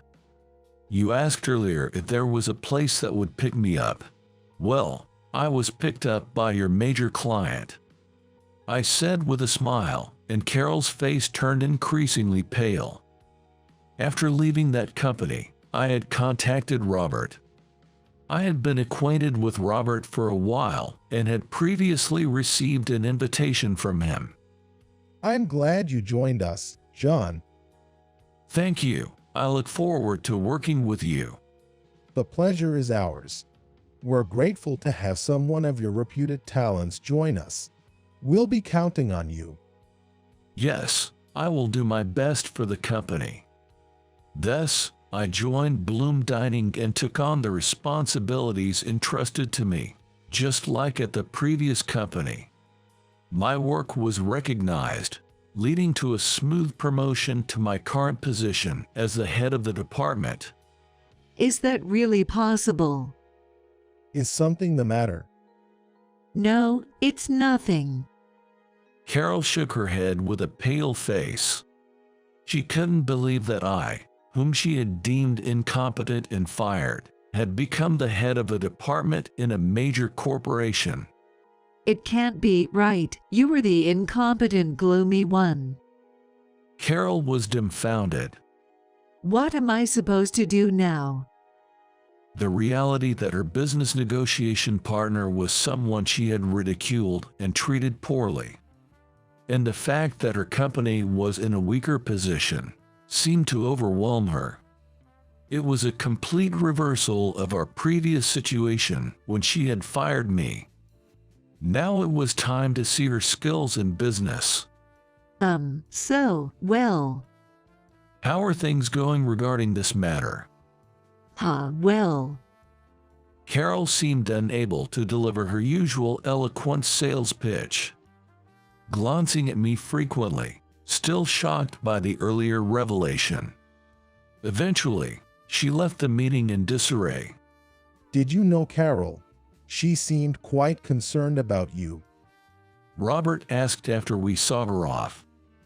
Actually, she's the one who fired me from my previous job, calling me a gloomy incompetent. Really? I then shared the whole story of my previous job with Robert. What a rude person she is. Robert was indignant, as if it was a personal affront. Regarding this deal, I don't want to deal with such a disrespectful person in the future. Let's get someone else to handle it. Yes, let's proceed with the negotiations once the representative is changed. All right. I'll make sure to communicate that. Robert and I decided to request a change of representative from the previous company. Given our company's stronger position, it was likely that Carol would face some repercussions. John, you've got to hear this. Later on, a former colleague filled me in about Carol. At her company, the executives confronted her, saying, "What do you mean by changing the person in charge as a manager?" It turns out the sales staff, who had been enduring her tyranny, reported her past misdeeds to the executives, including the incident where she fired me. They told her, "We have refrained from reprimanding you because you're on secondment from an affiliate company, but this time, we will have to report back to your parent company." The look on Carol's face was ashen. Is that so? Thanks for letting me know. Not at all. I owe you, John. The former colleague was smiling, relieved at the turn of events. Some time later, I got a call from the executives of my former company. John, would you consider coming back to us? They were reconsidering my employment. Apparently, the work I did in the sales department was reevaluated. After I left, there was a noticeable decline in the department's performance, prompting an investigation. I had been researching long-term business strategies for clients, staying up to date with recent trends, and explaining these in a comprehensible manner to the sales team. I also advised on sales strategies, which was why I was always at my PC. Besides, I was checking the financial status of every single one of our business partners. And I controlled the accounts receivable to make sure they didn't become bad debts. After hours, I would meet with representatives from current and potential clients to gather information over drinks. I was uncovering hidden needs in other companies and providing feedback to the sales team. That's what I dressed well after work, and it made transitioning to major corporations easier. You really did significant work. You're an elite being headhunted from everywhere, aren't you? Not really, but I do get to see various companies, thanks to that. How about this? We can offer you more than double your previous salary. Double my previous salary would be a substantial amount. But I'm sorry, I can't trust a company that tolerated her behavior to such an extent, and I'm happy with my current job. With that, I ignored their plea to reconsider and declined the offer to return. I heard about our manager came for a negotiation. For us, Robert is our director now. Oh, my apologies.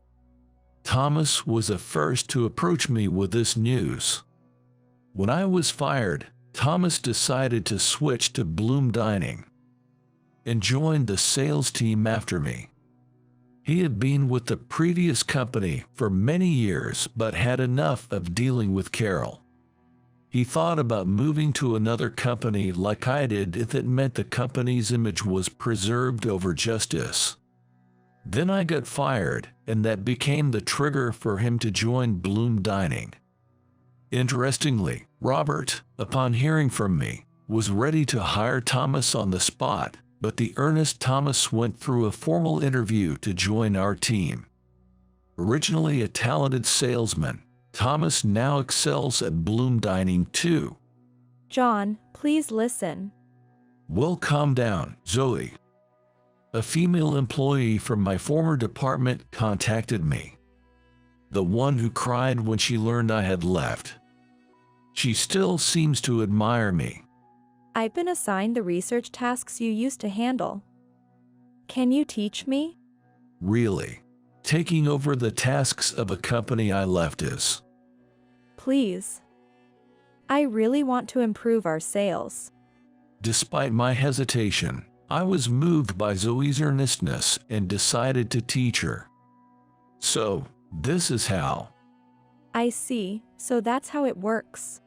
Our relationship resembled that of a teacher and student due to our age difference. We're really like teacher and student. Yes, it would be something like this if I had a student. Thank you, Professor. Teach me too, Professor. Please don't call me it, Luke. When we met occasionally for lessons, another former colleague, Luke, wanted to join, eager to learn my sales techniques. I thought, with these two guys, that company will be okay.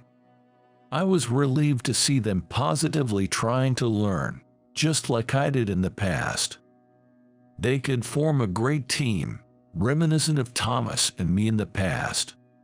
Carol ended up returning to her original company as a regular employee. However, her lavish lifestyle and fondness for drinking couldn't be sustained on her regular salary, leading her to secretly work at nightclubs. Yet, moonlighting was prohibited by her company. And once discovered, she was fired. Now, struggling to attract clients due to her haughty nature, she isn't earning much, a sort of poetic justice.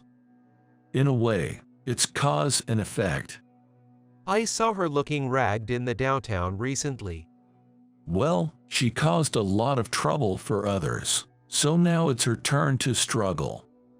That's right. Carol, who had fired me, now faced her own set of hardships. She would not have thought of it then. She once contacted me, using the business card I had given her. Well, could you hire me at Bloom Dining? That's impossible. Though, at least contact Thomas. She contacted me too many times and was noisy, so I pushed her response to Thomas. I'm sorry, but I'm not even interested in people like you, and clearly I hate you. Please don't contact me or my benefactor in the future. To be honest, I don't want to hear your voice again. Thomas clearly refused. She apparently tried to contact Thomas after that, but Thomas himself contacted his lawyer. She was placed on a restraining order so she could no longer approach him. Being popular can be troublesome. I never wanted this popularity. Thomas and I had worked together at one of the companies during my job-hopping days. He had been engaged, but remained single after his fiancée died in a car accident. Since then, he understood the nature of my work and began relying on me. Now, he's thriving as a skilled senior in sales. Meanwhile, I'm grateful to be able to utilize my skills at Bloom Dining, conducting research with a more generous budget than before at my previous company. Thanks to my efforts, Bloom Dining's default rate dramatically decreased, and we were able to grasp our clients' needs in more detail, leading to increased contract rates. It was definitely the right decision to headhunt you. You made a significant difference. I'm glad to be of service to the company. Everyone praised you. They said contracts became much easier to secure because you identified the needs so precisely. That's good to hear. I just did what I could. I'm really glad you joined our company. Meanwhile, back at my former company, I heard that Zoe had taken over my research tasks and was doing splendidly, as Luke informed me. Her research skills are second only to yours, John. Is that so? She did absorb everything quickly when I taught her. I can't be outdone by her. Luke chuckled, seemingly energized by the competition. It appears that they have become good motivators for each other. And research efforts helped stabilize the sales department. Zoe is a disciple of John's. Her methods are just like yours. And you, Thomas, you've been teaching Luke, right? That's true. While I was teaching Zoe, Thomas also provided advice to Luke whenever possible. Looks like it's time for a generational shift, huh? Maybe, but since we're at different companies, we'll remain rivals for a while longer. Indeed, can't afford to lose. Flashy jobs are easily recognized from the outside, but the unseen, supportive roles are vital for an organization's growth. While some in sales secure numerous contracts, it's the administrative staff behind the scenes providing support. Cleaners keep the office and common areas tidy, contributing to the overall function. An organization can grow because it has employees fulfilling various roles. It's often unclear who is doing what and how they contribute to the work. However, it's important to approach each role without prejudice and strive to understand the contribution of each member. Especially those in leadership positions should never forget this. Tom, I need to talk to you for a sec. While I was on my way to the site, I was stopped by Anne, the department head. I halted in my tracks. Yes, what is it? It was rare for Anne to approach me directly, so I responded with a bit of confusion. This isn't the place for this conversation. Come to the conference room. Following her instructions, I headed to the conference room, entered, and sat down opposite her. You only graduated high school, huh? I wonder about a company that would leave the management of a logistics system to someone with just a high school diploma. Angered by Anne's words, I retorted, "Does educational background really matter in managing things?" Sorry, but you're fired.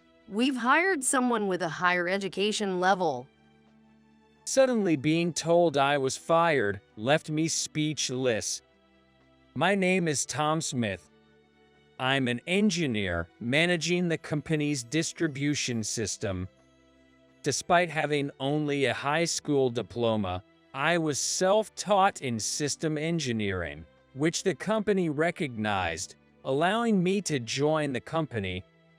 I owe my employment to Ken, the previous department head, who helped me get this job. I owe everything to him. Having lost my parents in a car accident at the age of 5, I was an orphan with no siblings or relatives and was placed in a foster care home. That home had a computer donated to it, and since 5th grade, when I first encountered computers at school, I was drawn into the world of computing. Whenever I had free time at the foster home, I would tinker with the computer, growing interested in programming. I would review and apply what I learned in school advancing to the point where I was creating games and playing them with friends by the time I reached high school. Though it was suggested that I further my education in college, financial constraints made it impossible. Realizing there were many families unable to place their children in the fully occupied foster home, I decided to leave upon graduating high school and took a job at a restaurant that offered room and board. The restaurant, frequented by Ken during his lunch breaks, was where I started working. Quite a young server, aren't you? He'd say as I wiped down tables and showed him to his seat. It turns out the shop owner and Ken were childhood friends. He's hired from a local foster home. The kid's pretty sharp with computers, even does our books on the computer, calculating everything from sales to profits in a snap. He shows us which menu items are popular, the profit margins and all, though knowing things you'd rather not can be a pain. The restaurant owner would praise me while laughing. Pretty impressive. We're talking about digitizing our logistics at my company. Computers are becoming essential, and without them, we won't be able to keep up. Even if you're busy, keep studying. If you're still into computers when you turn 20, we might have a spot for you at our company. It seemed Ken was genuinely interested in my computer skills. I was thinking of leaving the shop to him so I could take it easy, but working at Ken's company might offer you more in the way of a future. Give it your best shot, Tom. The shop owner encouraged me too. At the foster home and school, everyone recognized my talent with computers, and I took great pride in that. Intrigued by the logistics system Ken mentioned, I saved up to buy a computer on my modest salary and spent all my free time learning to program. Discovering that a tablet could speed up orders and automate sales tallies, I experimented by programming my own system, using a second-hand smartphone as a tablet stand-in. Ken gave me advice and helped me refine the program. The old shop underwent a tech makeover that surprised many customers, attracting even those from mighty companies. The shop owners supported my experiments, investing time and money in them. By 20, I had amassed considerable knowledge. And to think you taught yourself all this. How about joining our company? Ken eventually offered. The only reason I didn't teach you to cook was that I hoped you'd join Ken's company someday. What's the use in learning to cook if you're going to be a corporate employee? I personally thought it's better for you not to do things halfway. The restaurant owner expressed his deep consideration for my future. Leaving the restaurant felt wrong after having received 3 years of kindness, but I was grateful for the owner's foresight. This place is old, and it would need to be rebuilt even if someone took it over. I don't really want to continue it that much. When you get a job, you'll be renting an apartment, right? I'm planning to close this restaurant eventually. I felt lonely as the restaurant owner said that. For me, it was like my own home. I'll be your guarantor when you rent an apartment. I'll hire someone from the foster care who seems to have dropped out of school, like you did. That's one way to contribute to society. Once you are settled, come by for a meal sometimes, will you? The manager tried to alleviate my guilt about leaving by talking about various things. And then I told Ken about it. That's because you've worked hard. I heard from the owner how you studied till late every night. Please take care of that kid, he'd say to me. Ken shared about the owner's kindness. Let's get you to take the hiring exam soon. I'm sorry, but our company has never hired someone without college diploma for a technical position. It seems best for me to headhunt you. Could you summarize the system you created at the restaurant in your resume? We'll use that as the first round of selection. After being told this, I prepared my resume and handed it to Ken. There seemed to be considerable opposition within the company, but Ken wanted them to see my abilities and suggested that if I could outperform a third-year engineer in a programming contest, they should hire me. I went to the company at the time Ken had told me and took the exam. Before the exam, the restaurant owner closed the restaurant to buy me a suit, and he accompanied me to the store. As I put on the suit, the owner couldn't help but tear up, feeling proud of my growth. Wearing the suit felt more restrictive than I expected. Furthermore, as I didn't know how to tie a necktie, a female clerk helped me, making my face turn red from embarrassment. As the restaurant owner teased me about it, a passerby remarked, "What a close father and son you both are." Hearing that, I said, "Yes, he's really my beloved father," and looking at the owner, he finally broke down in tears. After paying, I took the suit and thanked the owner. He looked embarrassed, patted my shoulder, and left the store. Following him out, I found the owner crying behind the shop. Approaching him, I asked, "Would you consider adopting me? I'd like to call you Dad." And he quietly nodded, saying, "Would you be okay with me? I've wanted to ask you but couldn't. I'm so happy you said that." Then he started calling Ken. That night, Ken, the owner, and I went out to celebrate the adoption. He has always wanted to adopt you since he took you in. I'm glad that dream came true. Ken's words made me incredibly happy. We have to call it an early night because of the exam tomorrow. I went home first, but the owner and Ken stayed out drinking till dawn. The next day, I quietly left for the job exam. Although anxious about what the test would be like, I felt positive, ready to study again and seize another opportunity if needed. After the interview, I took the same test as a third-year employee who quickly assembled the program. While surprised by the speed of his typing, I stayed calm and completed my programming without rushing. As the time limit approached, I had finished, but the employee was still working on his program. After they were collected for assessment, the programs were first tested on a machine, starting with the employees. Although his program functioned as required, it wasn't completely finished, leading to a score of 80. Then, my program was tested.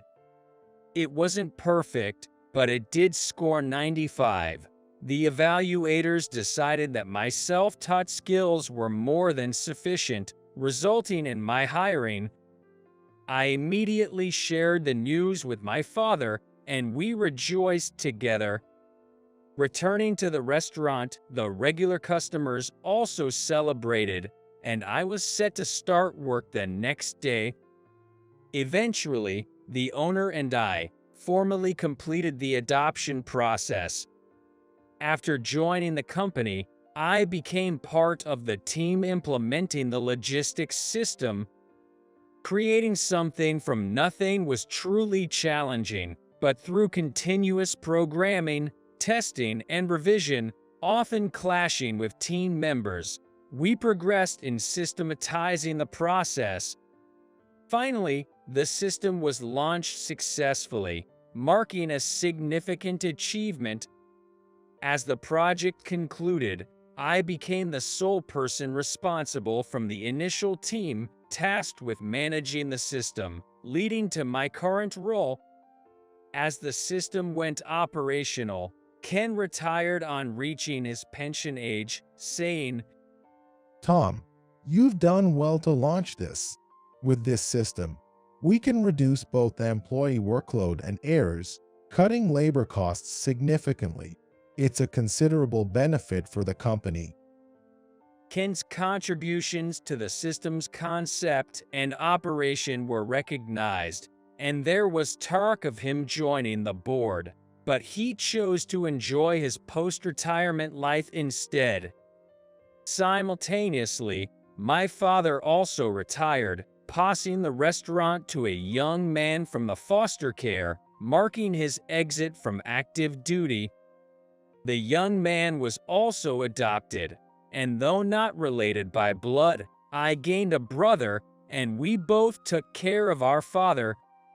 Dad was planning to close the restaurant, but he reluctantly agreed when my brother wanted to take over, though I could tell he was actually happy about it. Relieved of the burden, Dad has been enjoying his retirement, traveling and playing golf with Ken. After Ken retired, Ann Fuga transferred from the sales department, became the new head of our department. She, not understanding the technical side, often gave me impossible tasks, causing frequent clashes.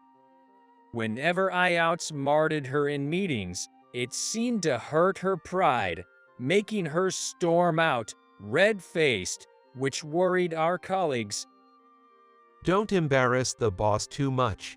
It'll only worsen your position, and she's probably just trying to help the company. I was often cautioned like that, but I couldn't stay silent when our hard-earned system was criticized.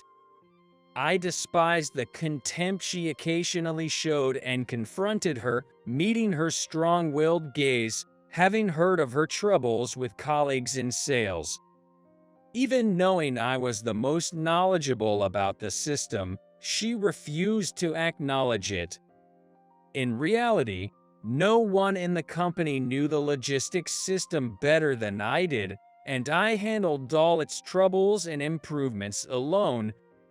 Then, in a meeting room, I was shocked by her words. "You really don't understand anything, do you?" I sighed in exasperation, saying, "All right, I'll resign as you wish. Who will be my successor? It's a complex system, and I'd like to ensure a proper handover. I want to ensure a smooth transition so my successor won't struggle, and I told this to the boss, but was told there's no need to hand over from a high school graduate like you. We'll leave it to someone with a higher education level." Furious at her words, I simply said, "Understood," then left to write my resignation letter.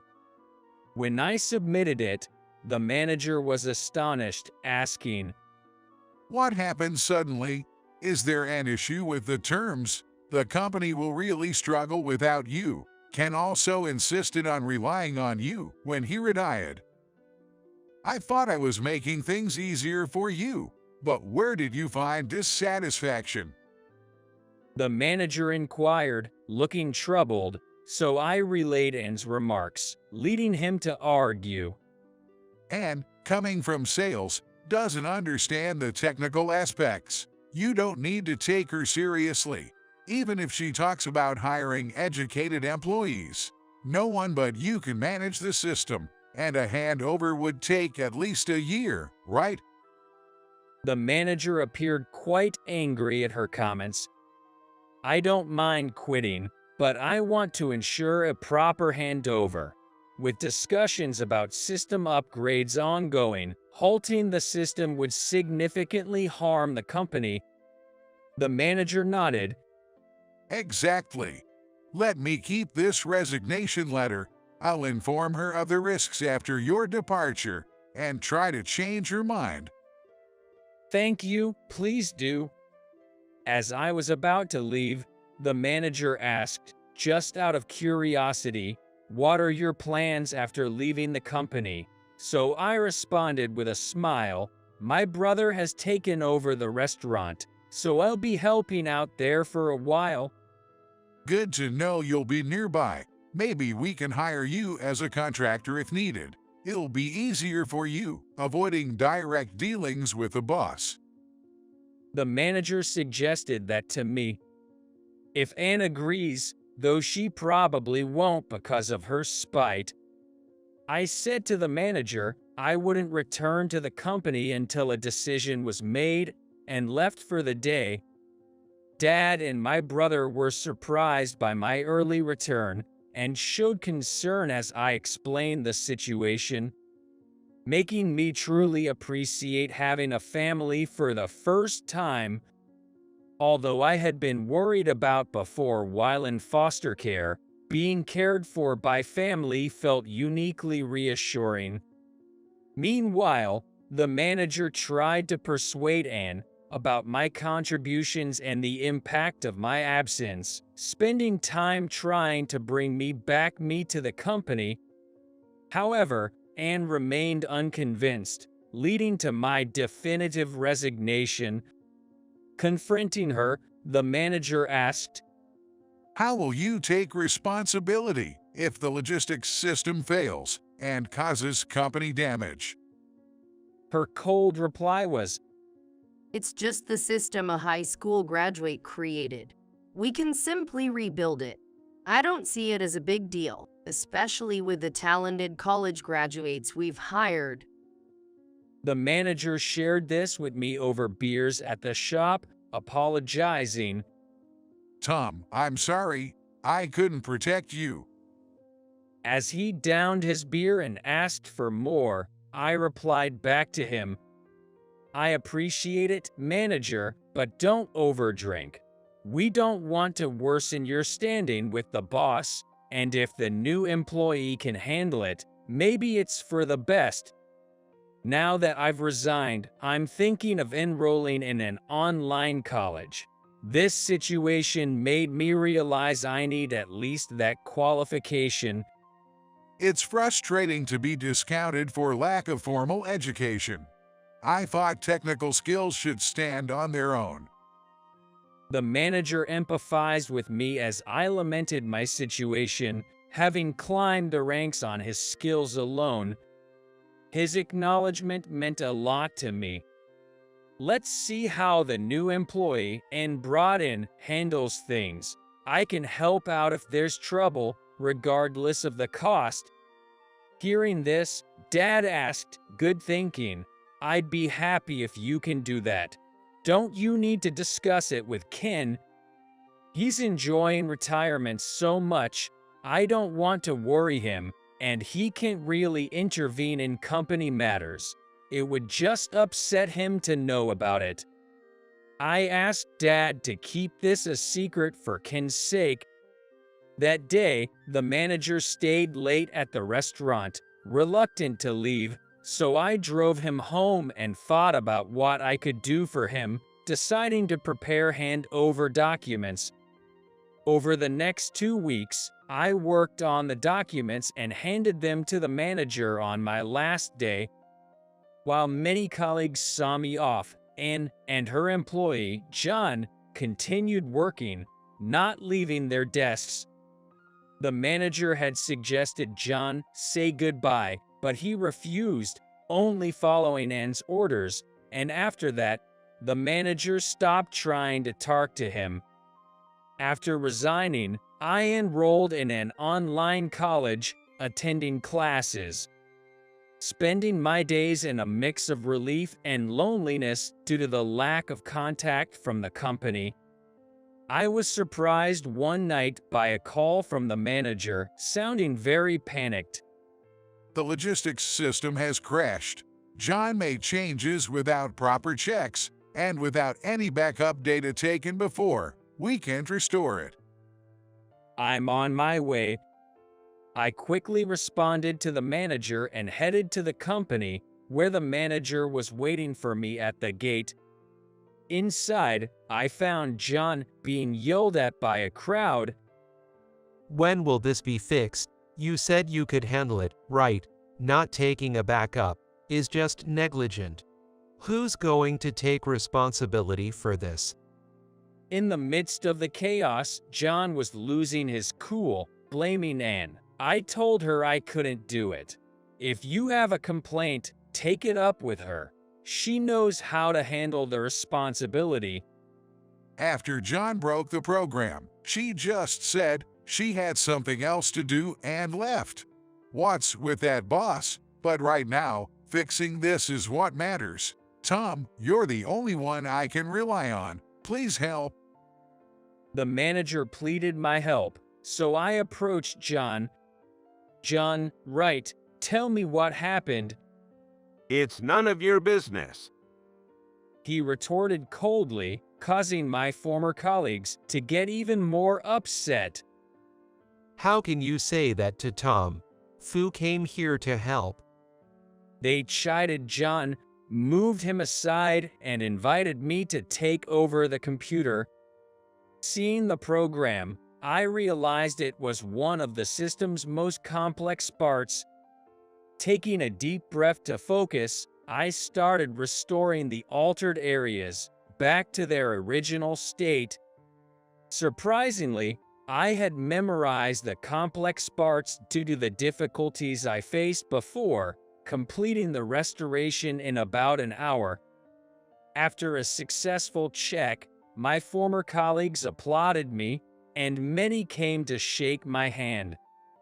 John, watching from the side, accused, "You made such a complicated program on purpose, so no one else can touch it. Huh, that's a sneaky move." I didn't do anything like that. It became like this because I was trying to meet everyone's needs. I spent months building just this part of the program. It's complex and significant to me. If you had done your research, you should have known not to tamper with it. Tell that to Anne. She said anyone could handle it because a high school graduate made it. But looking at it, finding someone who can write this level of programming isn't easy, even in the whole country. How did you acquire these skills? John bitterly remarked, but I left without responding. I went with the manager and my former colleagues to the company's gate, and they saw me off. Can't wait to see Anne's reaction tomorrow. Maybe we should start a petition to bring you back, Tom. This company needs you. I appreciated the sentiment, but wasn't hopeful. However, the satisfaction of solving the problem reignited my desire to continue in this field. Considering employment in IT, I realized my educational background might still be a barrier. Even with independence, my only real connections were with my former company, making me wonder if returning there was my only option. Lying in bed, staring at the ceiling, I pondered these thoughts. Eventually, dawn broke after a night of contemplation, and I faced the day on little sleep. That day, Anne appeared at the office as if nothing had happened, receiving a report from John. Upon discovering I had resolved the issue, she seemed frustrated, slamming her desk. John, witnessing this, was shocked, and it seemed to drive a wedge between them, leading to silence. The department's atmosphere soured, and the manager's visits to the restaurant became more frequent. He brought many complaints every time. If there's another major issue with the logistics system, I bet John might quit. He seems to manage small problems, but it takes too long, and it looks like he's reaching his limit. He's not well received by the other employees either. Anne, meanwhile, has started ignoring John's struggles, probably planning to bring in someone new. He continued, asking for another beer. What's the best course of action? The best thing would be for you to come back and maybe get Anne transferred. He whispered that to me. That's a bit harsh. Maybe just a transfer. Only 3 months until April. If Anne is still around, maybe I'll quit and we can start a company together. Tom, I feel like we can do anything if we team up. No need for you to quit. I've thought about starting my own business. Fixing the issue yesterday made me think I still could, and I want to test my abilities. But there's nothing around here, and my lack of education follows me. It seems like my only option might be to return to the company. When I said that, my dad, who rarely interrupts, spoke up. Were you stuck in that kind of thinking? Go out there and test your skills. There's always someone better in the world. Knowing that is how you grow. Finding a job again might be hindered by your lack of formal education, but if you are working independently, no one will know unless you tell them. There's nothing to lose, right? Encouraged by Dad's words, I made up my mind. Got it, Dad. I'll give it a shot. Yeah, go for it. If you're going to travel around, you need to get your driver's license. What about your online college?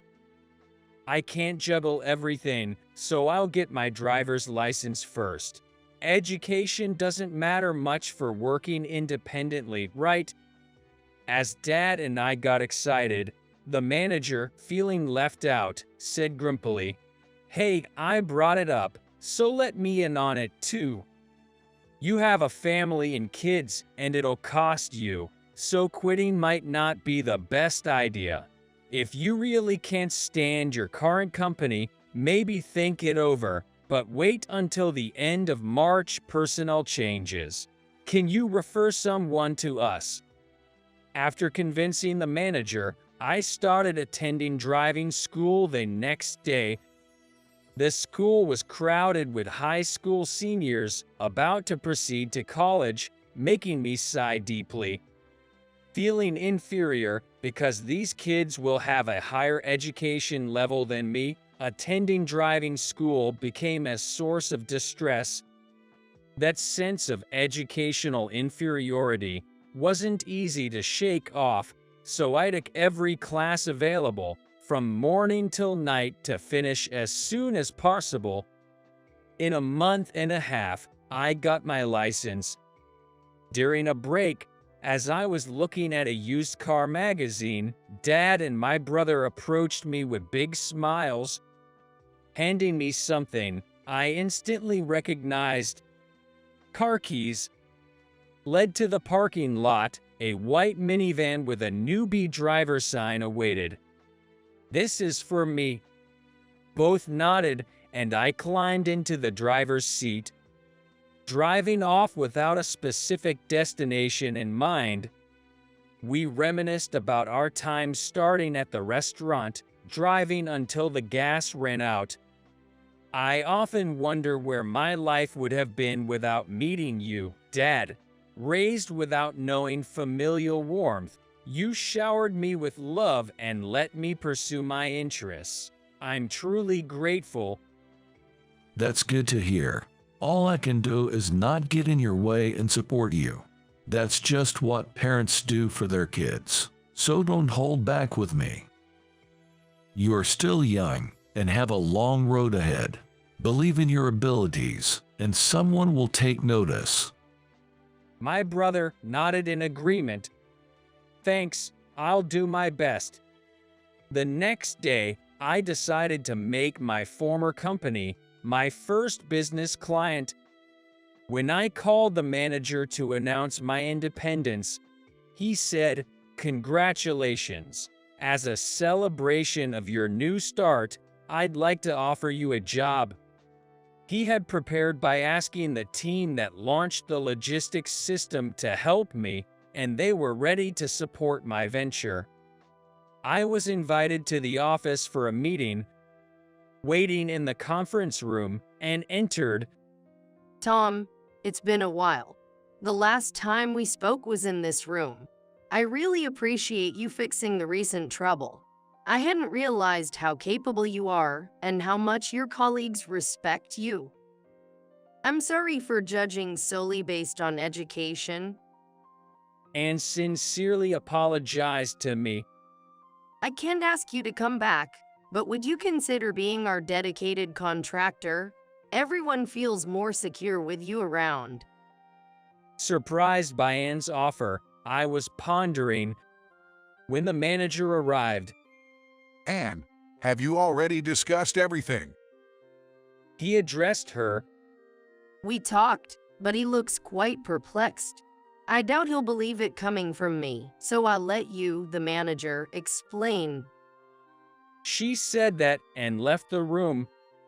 The manager continued, proposing a yearly renewable contract for on-site work, which I declined. Manager, I appreciate the thought, but I want to test myself in different places. I want to see how far my skills can go. I can commit to being on-site. I turned down the permanent position but managed to secure project-based work. I involved John in the programming, providing prior explanations to ensure he could handle any issues if I wasn't available. This would allow me peace of mind to take on other clients and aid John's development. Teaching John was also a way of giving back, and I shared all my knowledge with him. Quick to learn, John fully grasped the logistics systems programming, and as I moved on to other clients, my workload gradually increased. With the car gifted to me by my family, I'm ready to head out anywhere I needed and get the job done. 5 years had flown by since I started living this way. I got married in my 3rd year of independence, and to everyone's surprise, my partner was Anne. The manager was utterly shocked when I handed him the wedding invitation. After marrying, my wife retired and began handling the accounting at my company, supporting me steadfastly. Her competitive spirit is as strong as ever, and while she never apologizes first after a fight, she genuinely cares for my dad. With her managing our home, I can travel across the country without any worries. I've always felt fortunate to be supported by others, allowing me to turn my passions into my career. Eventually, I'll become a father too. When that time comes, I want to shower my family with the same love and care that Dad gave me. Deceived by the executives, my manager, Emily, left the company without me. What's going on with you two? The smirking Mike, the director who framed Emily, seemed pleased. Seeing his grin brought back the rage I felt when he said it was good that Emily resigned. How can you trivialize someone's life like that? Emily has dedicated over 15 years to this company. Lost and without a goal in life, Emily was the one who saved me. I could never forgive the person who betrayed her. Hold on. What are you talking about? My anger rose as he pretended to be clueless, but then I learned a shocking truth from Emily. A year later, Emily and I were heading to confront someone. Thanks for trying to set me up a year ago. Because of that, we're now the CEO and the vice president of a company making $200 million a year. He ran out of the room as if fleeing. My name is Alex Brown. I've been working at a company that manufactures food packaging containers for almost a year now. I had been helping out with the family business for over 10 years after graduating high school, but it turned out that the employees preferred me over my brother, who was supposed to become the president. My brother had a talent for management, but was a strict person. Unlike me, who would flexibly handle any trouble, he would seek to thoroughly investigate the causes. This led to him being unpopular among the younger employees and part-timers. Eventually, factions formed within the company, one supporting me for president and another supporting my brother. To avoid causing a split, I resigned. I had thought I would help out with a family business for life, so suddenly losing that goal left me at a loss. The company that hired me then was a godsend, especially my manager, Emily Johnson. She gave me a new purpose. Hey, aren't you Alex?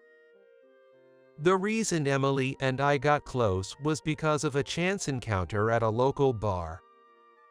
After moving to the city to get away from my family, including my brother, I started bar hopping daily to relieve the stress of unfamiliar life. In my search for new places, I ended up at Emily's favorite bar. Emily, what are you doing here? That's my line. Do you live around here? Yes. Do you live in this area too, Emily? Yes. I've lived in the same place since college. I can't tell you exactly how long, though. It would give away my age. Emily was quite drunk and eventually revealed she was 3 years older than me, at 38.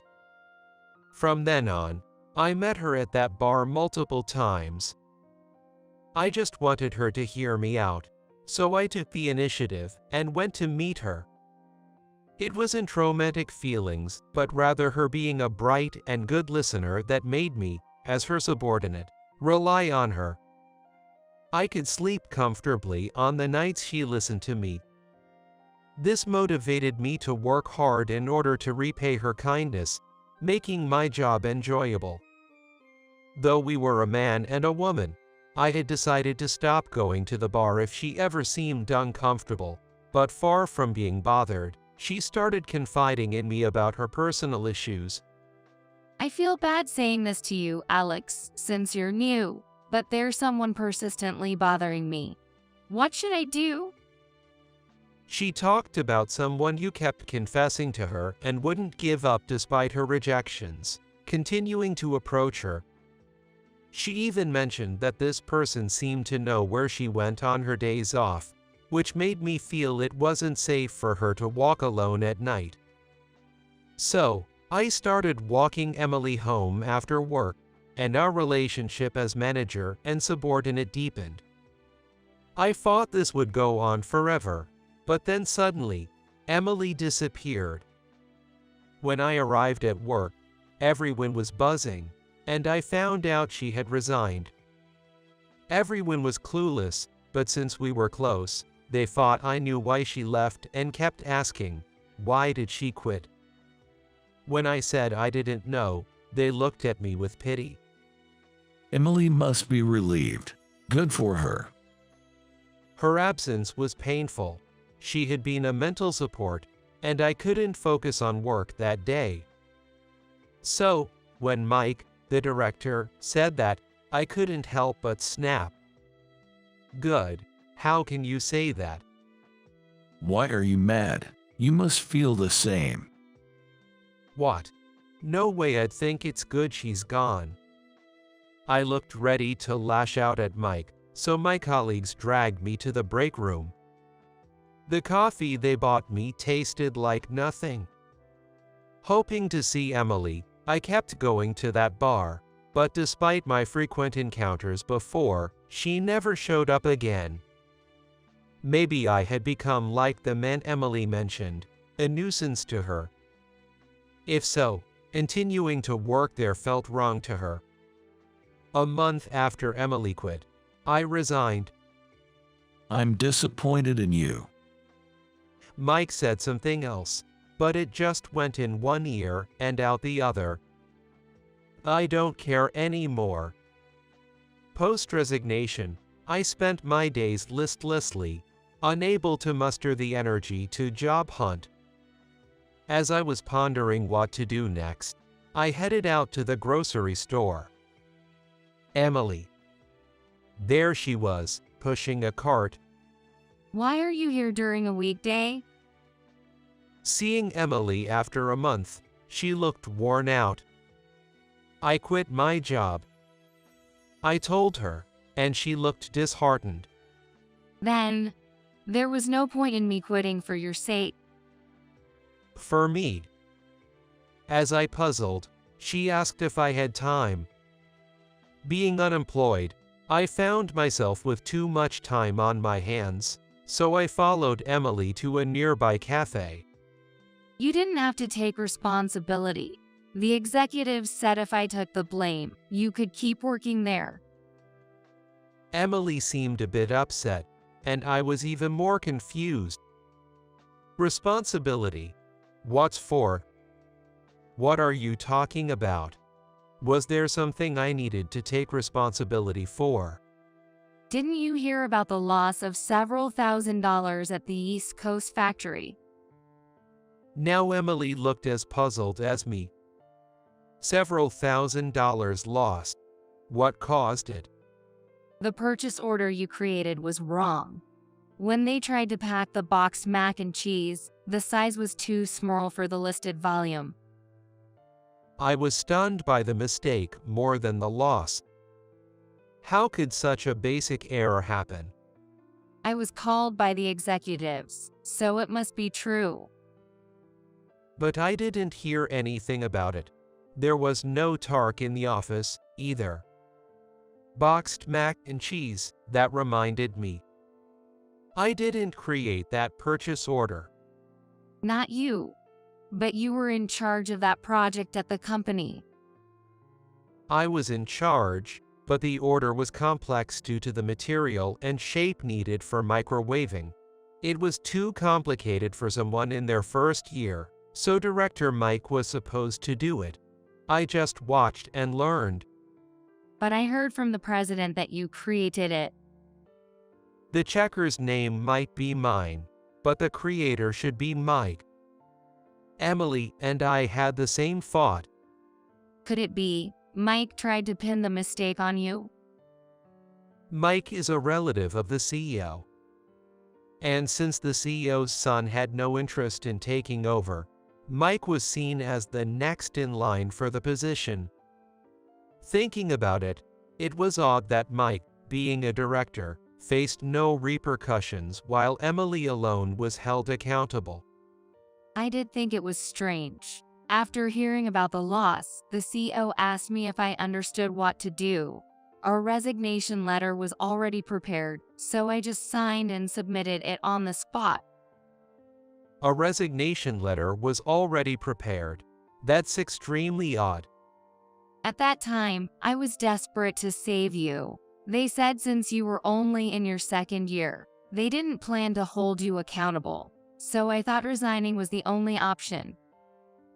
Hearing it was for me made me feel unexpectedly happy.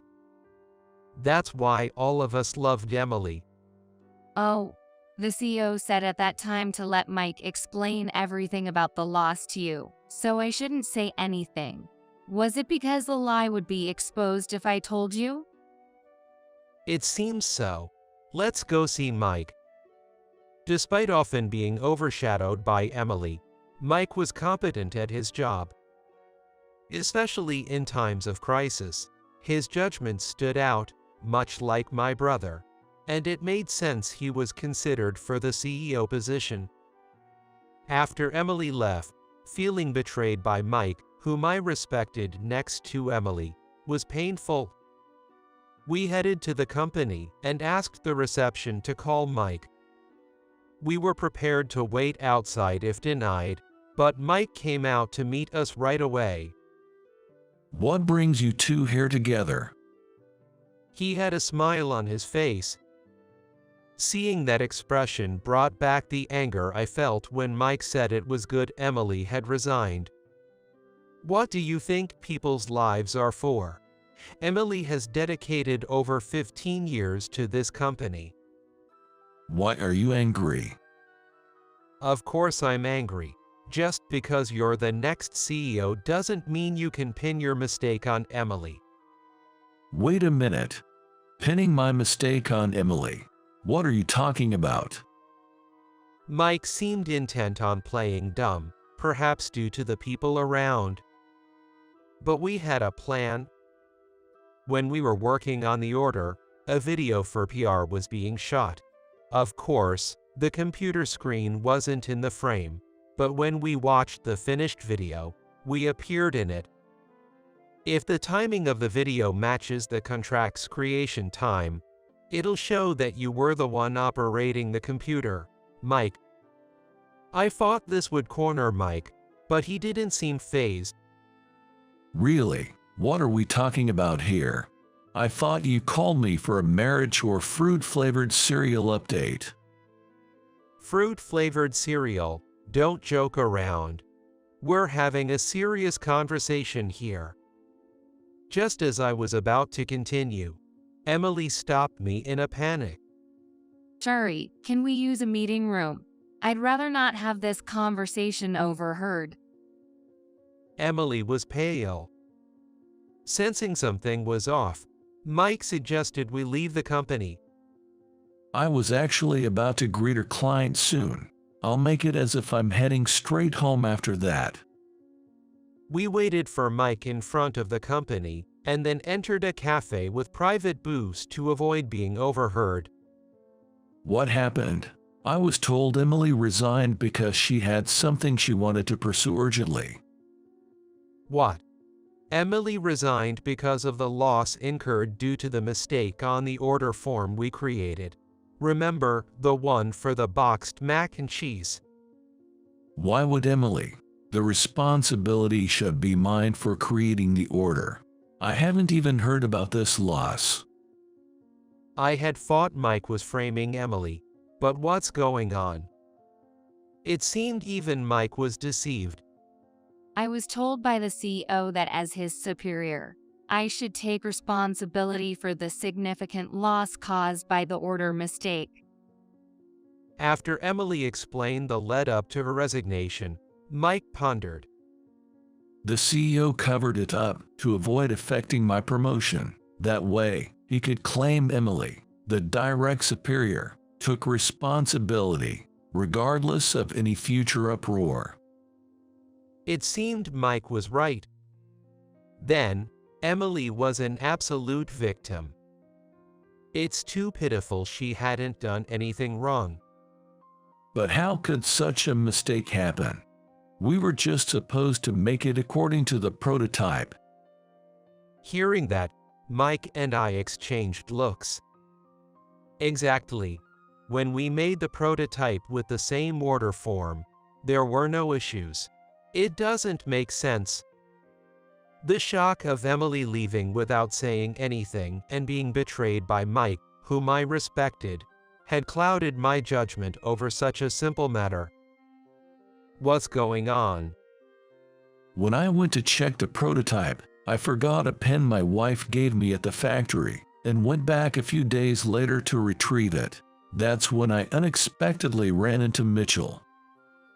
Mitchell is the head of HR. It's unusual for the head of HR himself to visit a subcontractor's factory.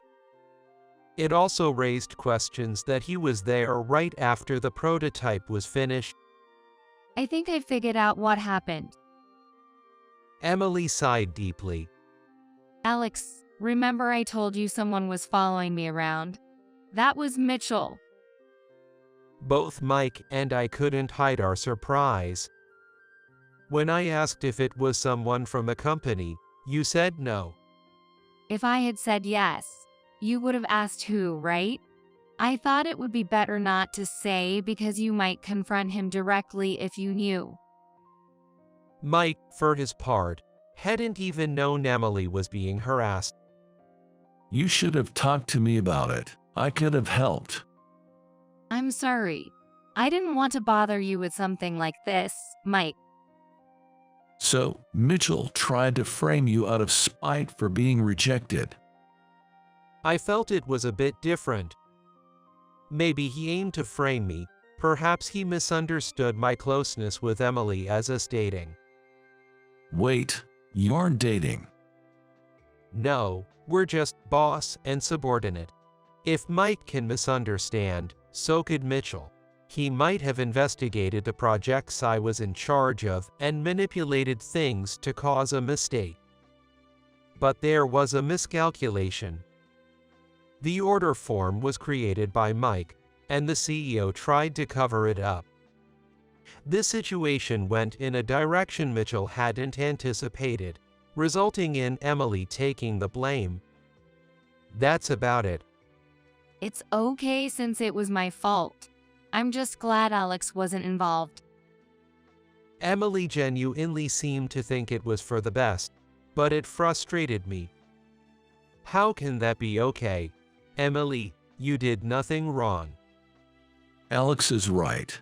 Man, I honestly thought you were here to announce you got married or that the fruit-flavored cereal was complete. I'm embarrassed I didn't realize something this serious was going on behind the scenes. Mike mentioned fruit-flavored cereal again. Was it some kind of code word? Seeing my puzzled look, Emily explained. I enjoy collecting fruit-flavored cereals. I've always dreamed of selling my own brands someday. Whenever something at work got you down, you'd say you were going to make a fortune with your fruit-flavored cereals and quit this job, huh? My apologies. But Mike, you're terrible, you know? Our company bans side jobs, so when I drunkenly told you my plan, you soberly responded it was impossible. Couldn't you have just played along? Hearing their conversation, I had an idea. Why don't we actually become millionaires? Emily looked shocked at my plan. Even if we go through with this plan, I'd feel terrible dragging Alex into this. If anything, I should do it alone. That's not going to happen. Emily, you saved me when I had lost my purpose in life. I'll follow you forever. Thus, Emily and I began our plan for revenge against Mitchell. A year later, Emily and I approached Mitchell, who was still comfortably seated as the head of HR. Thinking Emily had come to see him, Mitchell entered the meeting room with a relaxed face, only to freeze upon seeing me and Mike. Why are you two here? These two came to thank you for trying to frame me a year ago. Mike's just chilling with his legs crossed, looking all relaxed and enjoying himself. Thanks to you, we're now the CEO and the vice president of a company with an annual revenue of $200 million. A year ago, we established a company, appointing Emily as CEO and me as the vice president to make her dream come true. She had been saving ideas for such an opportunity, and we chose the most feasible ones to start manufacturing. Although our fruit-flavored cereal was priced nearly at $10 a bag, the company we contracted for manufacturing was a well-known fruit processor, so people thought, if that company made it, it must be delicious, and they were quick to try it. Once they tasted it, we had them. Emily's idea was perfect, and the taste was unquestionable. Our product became a sensation on social media so quickly that we had to pause sales because production couldn't keep up. When I told Emily we had to temporarily stop selling, she was stunned.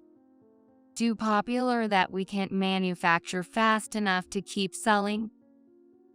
Yes, that's the Emily I know. I just did what you told me to. Who are you really? I decided it was time to reveal a long-kept secret to Emily. The company we're contracting for manufacturing is actually my family's business. My family owns a well-known fruit processing company, primarily making dried fruits and fruit-flavored cereals. We could have started from scratch, but that would have been time-consuming and costly. I was confident my family, led by my brother, could produce exactly what we envisioned. It was the right decision to leave it to them. I heard about you being the talk of the company, Mitchell. You've been looking ragged for about a year now, only eating a single banana for lunch, apparently struggling with money. I can lend you some money if you like. I had a hunch why Mitchell was strapped for cash.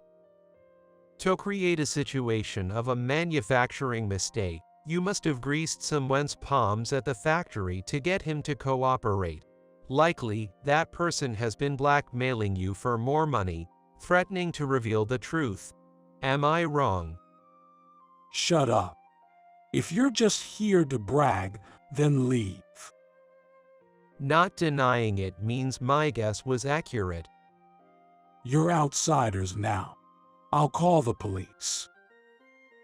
Calling the police would only complicate things for him. I had one more important thing to tell Mitchell. You seem to have lost all judgment. Also, we've tied the knot. The wedding is in 6 months, so you're welcome to come if you'd like. I lifted Emily's left hand to show Mitchell. There, shining alongside mine, was her ring. Divorce her now. The fruit-flavored cereal you're selling will soon be forgotten. You'll regret marrying him. I can marry you instead, offering you a secure future as the head of HR, right? Thinking Emily had been harassed by this man made me furious. He just couldn't get through to her. She must have been scared out of her wits. The future is not secure for you at all. The CEO is preparing for me to take over next year. Though we haven't found evidence yet, once I become the CEO, I'll definitely find proof of your deeds. Just you wait. Unable to stand Mike's pressure, Mitchell fled the meeting room trembling. The following year, Mike became the CEO. As promised, he found evidence of Mitchell and the factory manager conspiring to cause financial damage. Mike wanted to go public with it, but fearing the media frenzy would burden the employees and affect our company, he decided against it. Both resigned, and the company considered the matter resolved. However, the story didn't end there. The current factory manager, the former deputy, reached out half-jokingly and got his hands on some interesting information. Having lost his savings and job, Mitchell started following the former factory manager around, trying to get his money back. With no money to move away, the former manager couldn't escape, living in fear. And Mitchell, after chasing the former manager around like a zombie, began to look like one, failing even at job interviews for part-time work. At least they're both single, so they won't be lonely, right? Hearing this, Emily opened the most expensive wine from our cellar to celebrate. 6 months later, our wedding was held. The reception was lively, with young employees from our company and people from my family's business throwing loving jeers our way. Everyone was laughing. It was such a joyful reception. Except for one person, my brother. I am sorry that my actions caused you to leave home. My brother, timing his approach for when people had cleared out from the head table, uttered those words.